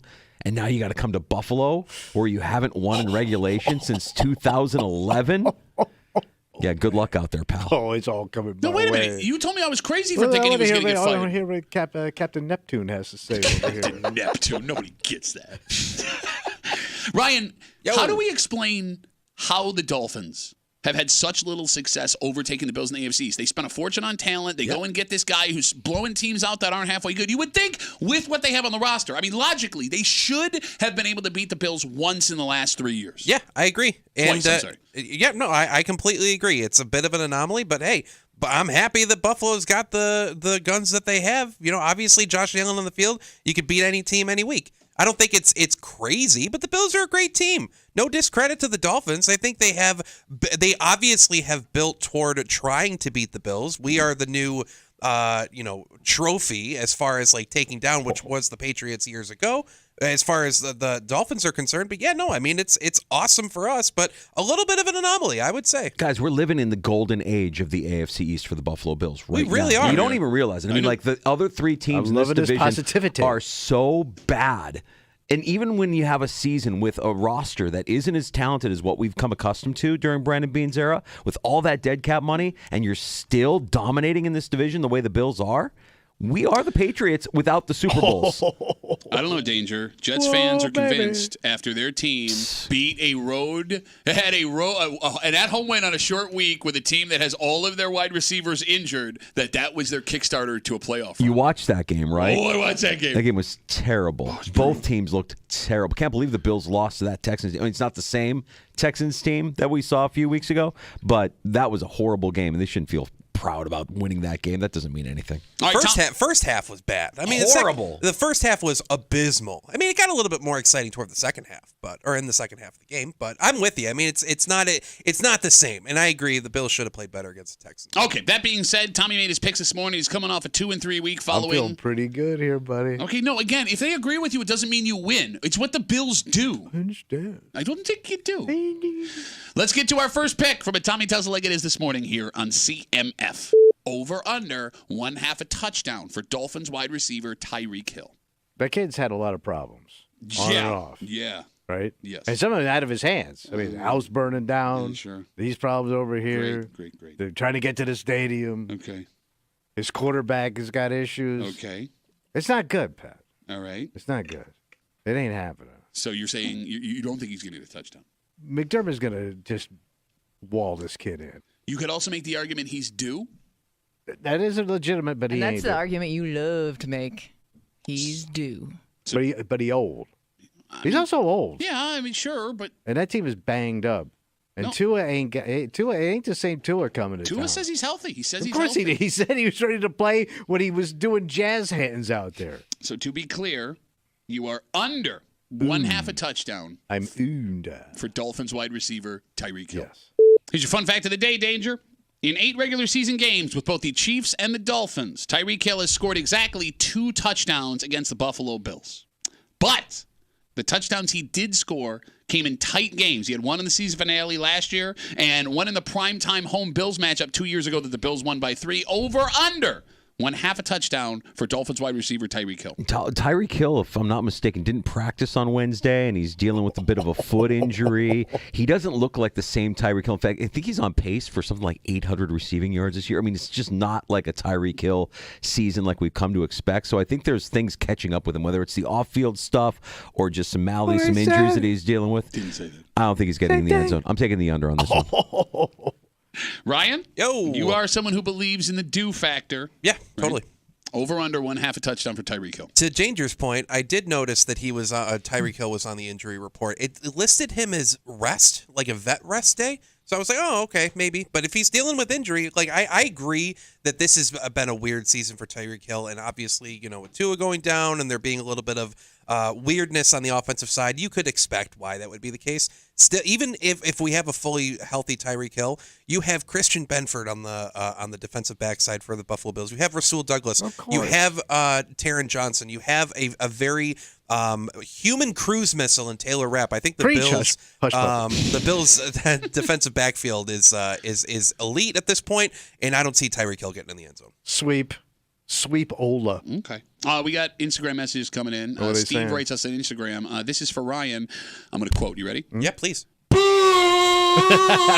I think you've disappointed your audience, Ryan. Oh, no. Well, he's got a future in radio if he's disappointing his audience.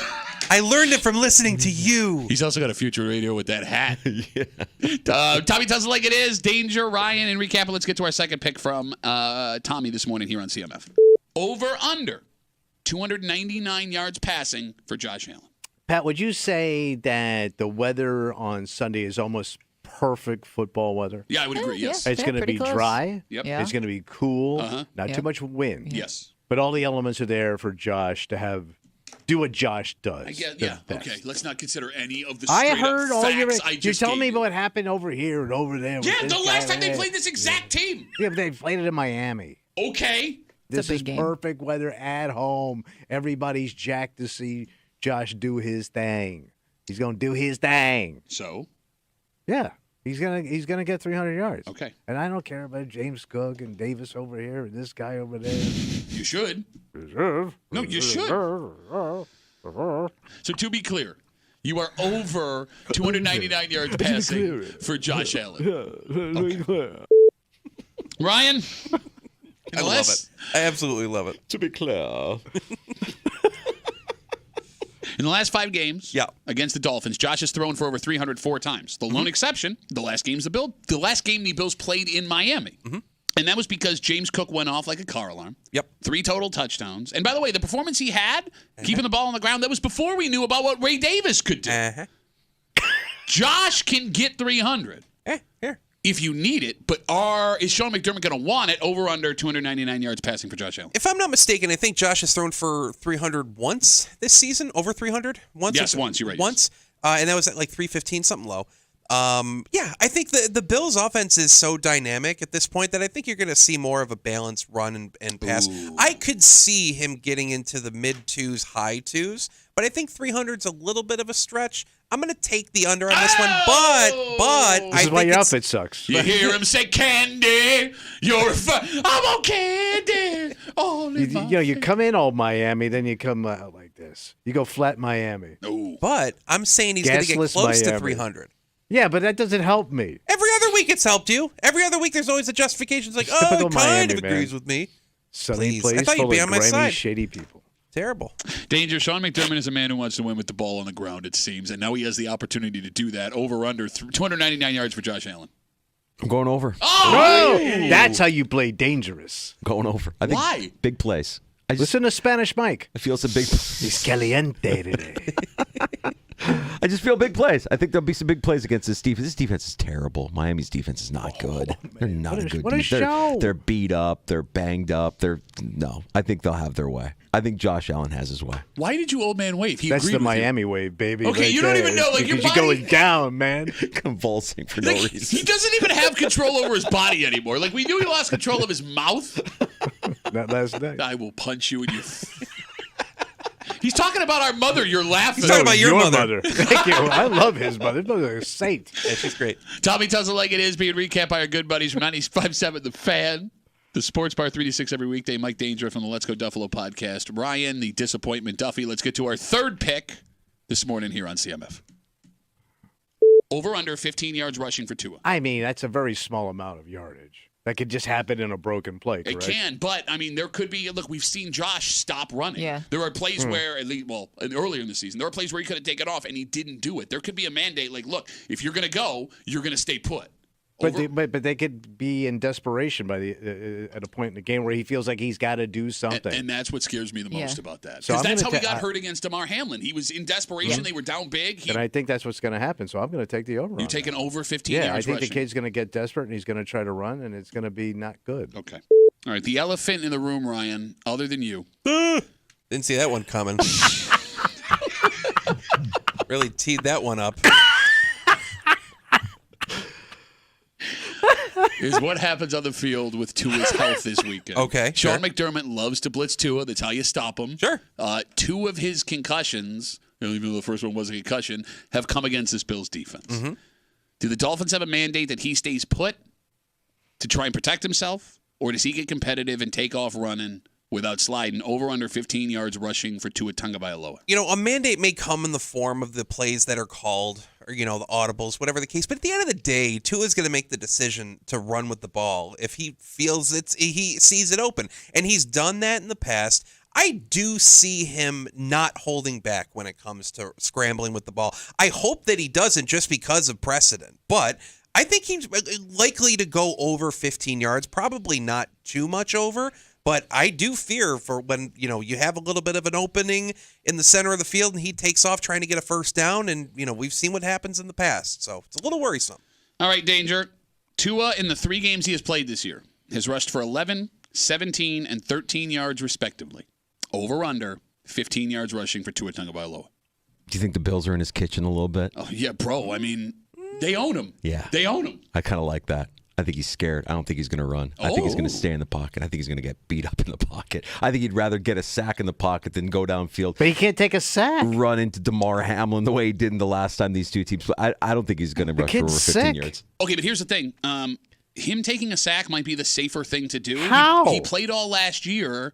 Did not get hurt. It was when he left the pocket is when he picked up that concussion against Damar Hamlin. I think any sack sends that kid to the hospital. And that sack against Cincinnati was the one that put him over the edge. Yes, no, you're right. Look, I'm not saying that it's. I mean, you're right. I'm thinking so you're wrong. Is what he's I'm saying. thinking out of survival, the kid's gonna run. Look, I'm telling you, man, that you can kind of control the chaos in the pocket. There are places you can move left and right and not take the hit. You can protect yourself. Exactly. I think Danger's right. It's when you get past the line of scrimmage where anything can happen. You can protect yourself by sliding. I think if he does that, and that's where I also think he's going to go over the 15 because, if you just add on 4, 6, whatever the case. Like, he's going to get to 15 before you know it. Brian doing math for us. If you take 4 and then 6 and then 3. Which is 10 and then 13, then you get 2 more and then I win. That's how many sandwiches I had last night while trick-or-treaters were See, coming this through. is the problem. See, he knows that I'm right, so he tries to go for the easy bait. I know I'm in his kitchen right now. I know. No, look, if there is a kitchen, I agree you are in it. Hilarious. From the YouTube chat room, Captain in 10 meals. Nice. That's funny. That's a good one. That's a good one. That is a good one. All right, let's get to our 4th pick from Tommy this morning here on CMF. Do they win? It is by 6 or more. Okay. I think that the Bills win. And they cover. okay. And that's it. Now you're done? Well, I mean, what are you asking me beyond that? I'm not asking you a thing. I'm not asking you a thing. We're asking if you're done with your pick is what we're asking. I mean, I see this being a hell of a game, Pat. A hell of a game. Yeah. Yeah. So what does that mean? I'm thinking big things for the Bills, baby. God, 0-5 against the spread. 0-5 against the spread. 0-5 against when the they are spread. favored by 4 or more since 2020. Okay, just say it, stupid. 2020, Just since say the it. Will you just say it? I'm talking about a Ryan Dubby Miami Rice blowout. No, Miami Vice. We've No, been I like over this. I like the starch. I love how you're dyslexic and you said it by accident once the wrong way, so now you're all in on it. That's great. This is fun for everybody. Oh, man. There are 2 alarming statistics danger for this Bills team. Since 2020, when the Bills are favored by 4 points or more against the Dolphins, they are 0-5 against the spread, 4-1 straight up. Meaning that if this is a close game, it could be a play or two that goes either way. They are favored right now by 5.5. It's funny, that line keeps moving towards Miami, too, right? It does, yes, it does. It's almost like inviting you to take the Buffalo Bills. Just inviting you. Yeah, it does look that. Here's the other weird statistic, and Tommy is putting no concern into this, but the last 3 seasons that the Bills have played on Sunday after the time change, the fallback, they're 0-3. Interesting. Now, we know McDermott is a guy who keeps this team regimented, like down to the second. That could legitimately mean something. Do you think there's anything to Josh Allen going to a Yankee game earlier this week and Halloween parties with Haley Steinfeld and dressing up and, living his best life this week? Practice, the Dolphins coming up on Sunday. You think there's anything to that? I mean, look, if he doesn't play well, he's going to hear it. That's for sure. He's going to play well. They're going to win. They're going to blow him out. 35-17 Bills. Oh, my God. 35 points. Again, that didn't just happen. It's his prediction. He's a professional prognosticator. He's a sports guy. He's got his own show that people see and We hear. have our own show. I know. We need to spruce it up a little bit. Okay. Like, nothing even works in here. Ryan, the Dolphins are a desperate team. Oh, yeah. Any chance they have at a playoff berth relies in this weekend, and McDaniel could be coaching for his job. Yeah. Over under. Or excuse me, I'm sorry. Do the Bills win and do they do it by 6 points or more? I mean, I think there's no doubt you're in desperation mode as far as the Must Dolphins. be an echo in here. The Dolphins are. I'm agreing. See, when I agree look with at him you. too, he still takes shots. Every day I deal with this. Oh, shut up! Every I day. will murder both Maybe of we you. should start our own show. See, this is where it starts. You planted the seed, baby. No, I think You've never eaten anything that started from a seed. Funny. Unless it's on a piece of bread. Seed, ate, factor it in. Sesame chicken. I think there's no doubt the Dolphins are in desperation mode, not only for this season, but for Mike McDaniel and his ability to show that he can take down the almighty Bills in the division.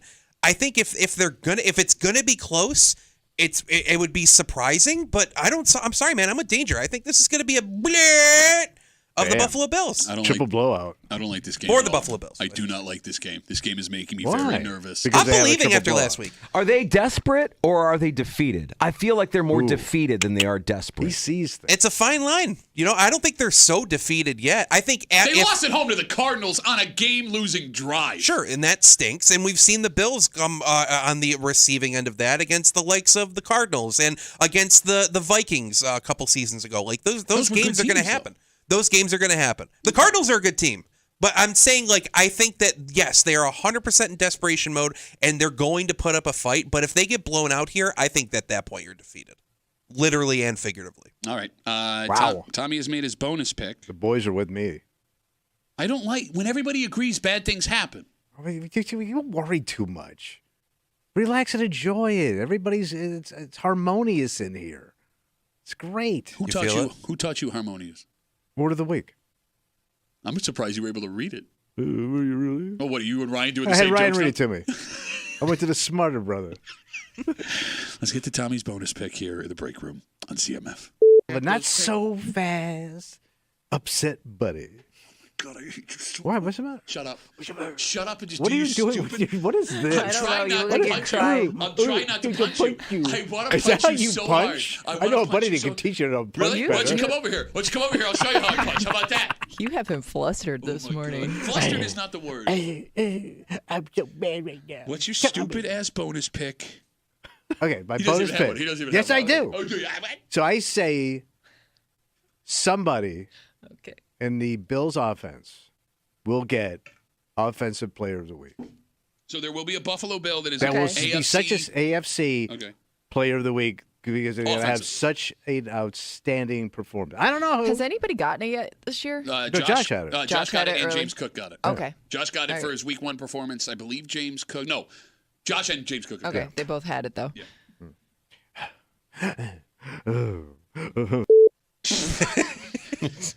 Probably good that we cut it there. Yeah, it got it. It went on like that for another 3 minutes. Oh, shut up! Everybody, shut up! Ryan, Yo. James Cook's AFC Offensive Player of the Week came after the first Dolphins game. Now, keep in mind, Tommy thinks that Josh Allen's going over 300, which would indicate that he believes Josh will be the AFC Offensive Player of the Week. Do the Bills have the AFC Offensive Player of the Week after playing the Dolphins this week? I love this pick. This is the most grounded take in that, reality. Call me Fredo? I knew it was you. The most. You don't go against the family. By the way, he heard Fredo and was waiting for Al. He's all excited now. He started sweating again. Hilarious. Oh, my butt. Oh, my butt hurts. Pork butt hurts. It's so funny. You take it from him and get angry, and then you just send it right over to me. But Yeah, it's a circular firing squad. Welcome to the terrible. break room. Right.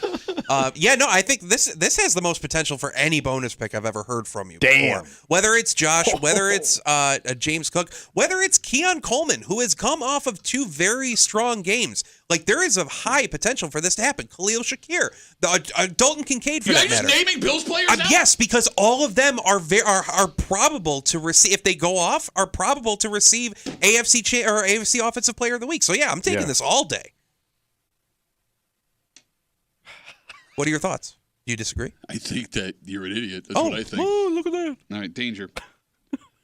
Do the Bills have the Offensive Player of the Week on their roster after Sunday? The probability of it when you look at the overall, no, you would say no, right? I'm saying yes. I'm saying yes. My I think God. Josh Allen is your Offensive Player of the Week. He's calling his shot. I think Josh I was Allen, taking the field. Josh Allen goes to a Yankees game, parties all week with his starlet girlfriend. Who knows what the time change does to him? He shows up, it doesn't matter. He owns this team, owns Miami. He's daddy. He's gonna go off. He's gonna be the daddy.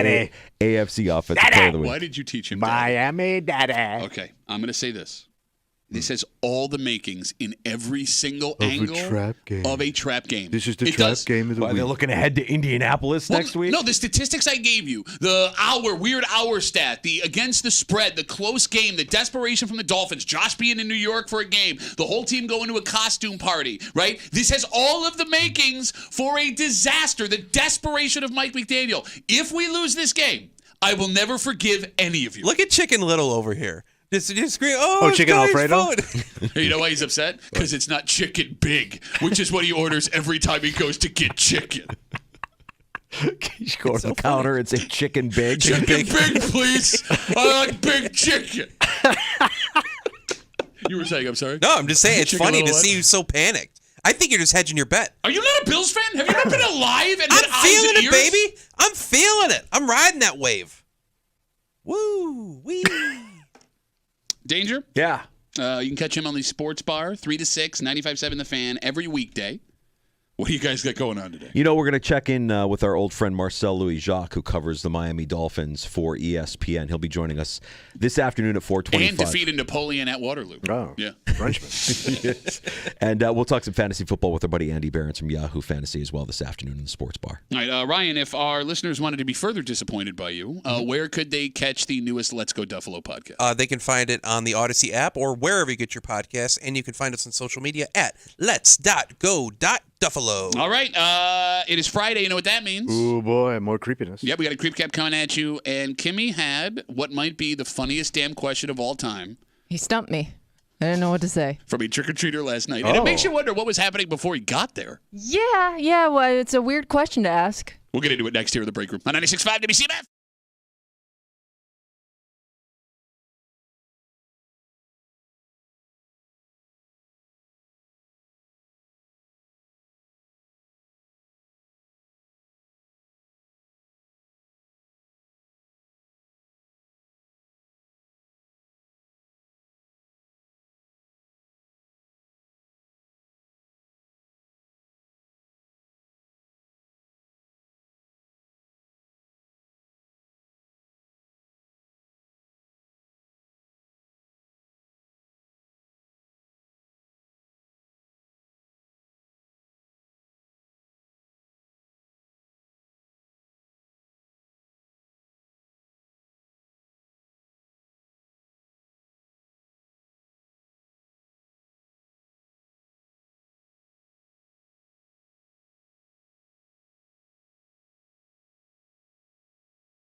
What the hell are people doing to kids in trick-or-treating where Kimmy gets this question asked of her last This night? may be a first. It was first for me. I mean, it's almost making me uncomfortable. I've never heard this. You're hanging out in the break room, Rochester's Classic Rock 96.5. WCMF, we'll get to that in just a second. By the way, we have stuff to give you. Oh, good. Let's get it. You can go to WCMF.com, the contest page, enter for your chance to win tickets to see Theory of a Dead Man Unplugged with Corey Marks at Del Lago Resort and Casino at the Vine Showroom, November 8th. Tickets are on sale right now at DelLagoResort.com. You must be 21 years of age to attend a show at the Vine. It is Friday. Mm-hmm. You're disgusting. Well, thank you. And Kimmy capitalizes on it. It's a creep cap, and it happens now on CMF. Oh, you feel that? That's the creep running down your spine. It's the creep cap on WCMF. Lower end stuff tastes better. I like low end. Really? Like your mom. It tastes delicious. Love that pit. Well, that's a Seaman shirt, right? Yes, it's full of semen style. I was twice the size of my mother at 14 years old. I'm not exaggerating. Shut up. Shut up. I tend to get bigger around your mother, too. That's a treat. With a very mild undertone of smoky, nutty flavor. There you go. And you love smoky, nutty flavor. I love some smoky nuts in my mouth. So. Too low. Bug me up. She really likes aged sperm. She wants something more refined. It's very spermy forward. It's a Chateau LaBille 45. It's a LaBeche 69. But if I'm at the booby line, I may start doing the march south. Old country pews may not be for you. I'll eat them every day. That's what Grandpa used to say. Grandpa died with a belly full of pews. Them bandits came all the way from Hong Kong. Hong Kong Panties is my favorite Ted Nugent song. Hong Kong Panties. And if you go down and hit your head, like they're going to need... Your mom will cushion me. The amount of Still mops got that. they would need from that giant head exploding open. You ever see Kimmy? Yeah, I got a big head, all right. Don't get mad at me because you're going to die. I got a big old throbbing head. It's so good to be a creep. There it is, his big old throbbing head, Tommy Muley, creep cap on CMF. So, Kimmy, for the first time since you've moved in, you got trick-or-treaters last night? Yeah, like we in the past maybe had like 2 or 3 kids, and last night, I don't know if it was the weather or what, but all the kids were out. But you said there was one interaction that is bothering you this morning. Yeah, so I was standing on my porch, handing out candy. Kids were coming up, and one kid, I would say he was 11, 12-ish. He reached in. I was like, oh, take what you want. And then he pulled his hand back and he goes, wait, is this free? And I go, like, I paused for a second because I thought he was kidding, but I think he was asking if it was free candy, and I was shocked. I don't know why he asked me that. Okay. It wasn't like we had any special candy or something. It was just, your standard, like, fun size Snickers, Twix, all that. So, like, it's really cute and polite. Yeah, it was very polite. It's just an But odd way. he was suspicious. Like, wait a second, is this candy free? Is that like his first ever Halloween? No, I don't know. 13. And he was with a bunch of other kids. Right. Okay. But he picked up on something, maybe. I don't know. What do you think? Well, maybe, the bleakness of the porch, lack of decorations. Maybe we thought maybe they needed he needed to like throw you a couple of bucks to keep this thing going. What are people making kids do for candy? I don't want to know. No, seriously. Well, we just talked to one guy who makes them say trick or treat or no candy. So danger in the commercial. So maybe break. That's what he meant. Oh. Like, do I have to say something? Danger in the commercial break, who was just on with us, said that last night there was a kid, a bunch of kids, they came up, trick or treat, trick or treat, trick or treat. One kid didn't say trick or treat, and he stared the kid in the face and wouldn't give him candy. Said, what's the It was a standoff. word? What's the magic word? A man in his 50s looked at a kid in a costume and said, I will give you candy if you tell me the magic word, which is a felony in 4 states. Yes. How much interaction do you have with the little trick-or-treaters when they come to your door? None. I mean, just candy. That's You don't it. talk to them? A little bit. I mean, but it's real bad. And I don't really do much of it. No, my wife will chat them up. Chat them up. Well, you're so cute. What are you? And all that stuff. Yeah. But I don't. I'm very base. You're supposed to have a conversation with I'm more like a vending machine. It's just going to be spit out. Here you go. Kimmy, how much interaction do you have with the trick-or-treaters when they come up? I just say I love your costume, and then they move on. They just want the candy. Yeah, they don't want to talk to me. No, they always want to talk. The younger they are, like the cuter they are, the more I feel like I'm more talking to their parents, I guess, at that point. But no, I don't really have much interaction. I will have a full conversation with every little one that comes up because they want to tell you about their costume. But the little ones do. But at a certain age, they just want the candy. Also, don't make an assumption about what they are because they're going to get very upset. They get pissed. See, Dad, I told you I needed the mask. Yeah, you really are setting up parents for a bad time. No, like like last night, if you let a kid talk about their costume, they will talk forever. There's this kid we had last night because every kid under like 7, well, you got to get down to their level, which for you is very easy. You just stand there. And, what are you? You having fun? Da-da-da-da. And this kid, he's like 5. Yeah. And he's like, I'm a construction worker. And he's got the vest, and he's got a saw and a hammer, and he's Cute. explaining it. Bro, this kid stood in my driveway for 5 minutes and talked my ear off. So long, in fact, that other kids were coming up behind him. So it was a union job. The kid described his costume and talked to me for so long. Yeah. There were other kids coming up the driveway, reaching around him into the bowl of candy, putting in their thing and walking So you away. kind of get stuck, though. Well, but where am I going? I'm fine with that. Ay. Let the kid have their time. I know, but the stories go nowhere. Yeah, he's not a writer for the Tonight Show. He's 5. And you never will be with that act, kid. 252 WCMF 252-9263. Kimmy has a trick-or-treater last night who asks her when she's handing out candy, is the candy free? Yeah. Is this free? So suspicious. Let's talk to Ben. Hey, Ben, how are you, buddy? Pretty good. How you guys doing? Good, man. What's up? Good to hear from you, buddy. So, first, did this kid go to an area of the city where they have a cover charge for the cul-de-sac or something? Cul-de-sac cover charge. One of my favorite dead cover bands. No cul-de-sac that I'm aware of.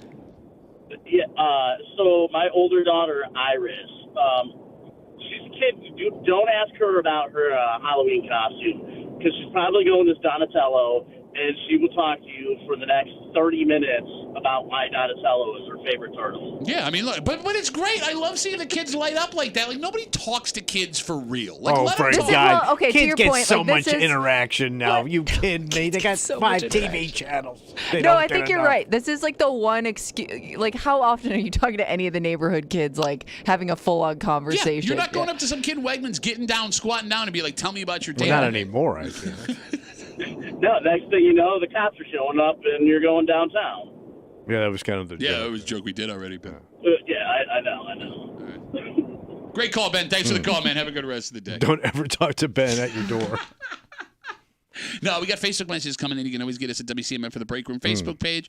This comes in from Dave. Dave says this could be someone from another country or someone that was in a religious family that's never done this before. We have customs we think are normal, but people that aren't used to them, what? That's the stupidest take. No, the religion one? No, I mean, it's possible. So this is the week they broke their religion and decided to do it at 13. No, maybe they were. I mean, there's religions that don't celebrate Halloween. Jehovah's Witness. So why would he be at your door with the candy? Well, because maybe the family left the church. I mean, do Mormons go trick-or-treating? Is that okay No. for them? Are you sure? I know. Yeah. They don't? Well, Mormons don't go, and Jehovah's Witnesses don't go. yeah, I think they both don't trigger. I think because I think it's a pagan holiday about the devil. Can you please Google do Mormons trick-or-treat? Thank you. I don't think they're allowed to eat much candy. See, there you go. I don't think. Here we go again. Here we go again. They can't drink soda or drink chocolate. They can't have caffeine, but they could have like. I don't know. I don't know. They can't have a lot of pleasure. That's why they live in Utah. So we're not allowed to do, man. You got one lake, you don't even use it. It doesn't seem like it's against the rules. It's frowned okay, upon. so it says Mormons. Shut up! You I just think said. so. You literally just said I'll they're read banned. you- Low sin. I'll read you what what this says. It says they do it like a trunk or treat event at the church. Okay, but they won't go door to door. But again, it doesn't say they don't. But Okay. maybe this is just more common. Let's not make a blanket statement about a religion Yes, we know come on. nothing about. No, you literally just said they're banned due to their It religion. says the from church has trick-or-treating. no official issue with it. Okay, so they go trick or treating. We don't know, No, it just said the church has no official issue with it. but they seem to do it at the church. You don't know that. They eat. Well, it seems like that's the more common thing. They get but- the candy out of the trunk. We come back, we wrap it up, we tell you what we're doing Monday. I'm so done with you today. I am so done with you. Next here at the Break Room.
That's going to be Rapperoo. Patio, Friday pregame Rapperoo. For Friday Breakroom CMF. By the way, we got your chance at $5,000. $5,000, give me. Just download the Odyssey app, log in, listen to CMF for at least an hour each day. That is your entry.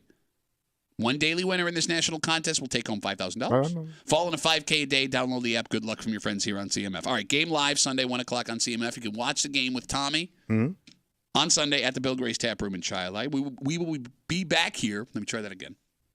We will be back here. Yes, that's what I hear. For a post-game, hopefully, Victory Monday. We will recap all of Tommy's picks. We will have our good buddy from 13 Wham and Buffalo Plus, hot takes, chesty, keep it down, half bitch fates. All right. Just after 9 o'clock, and hopefully be talking about how Mike McDaniel, Dolphins head coach, is on the hot seat after losing to the Bills 6 out of his last 7. Could be all over. All right. We got to get out of the way for Kimmy. Yeah. Who will see you there? Nope. I don't know. Is it? You haven't said. What are your plans on Sunday? Oh, I'm going to the game. Okay, well, I wasn't sure if you were hiding it from somebody. Oh, no. Kimmy will see you at the game on Sunday. For Tommy Muley, who will be playing his own game of pretending to like football at Bill Gray's. We'll see. My name is Pat Tommy. We'll see you back here Monday morning in the break room, 6 a.m. on 96.5 WCMF.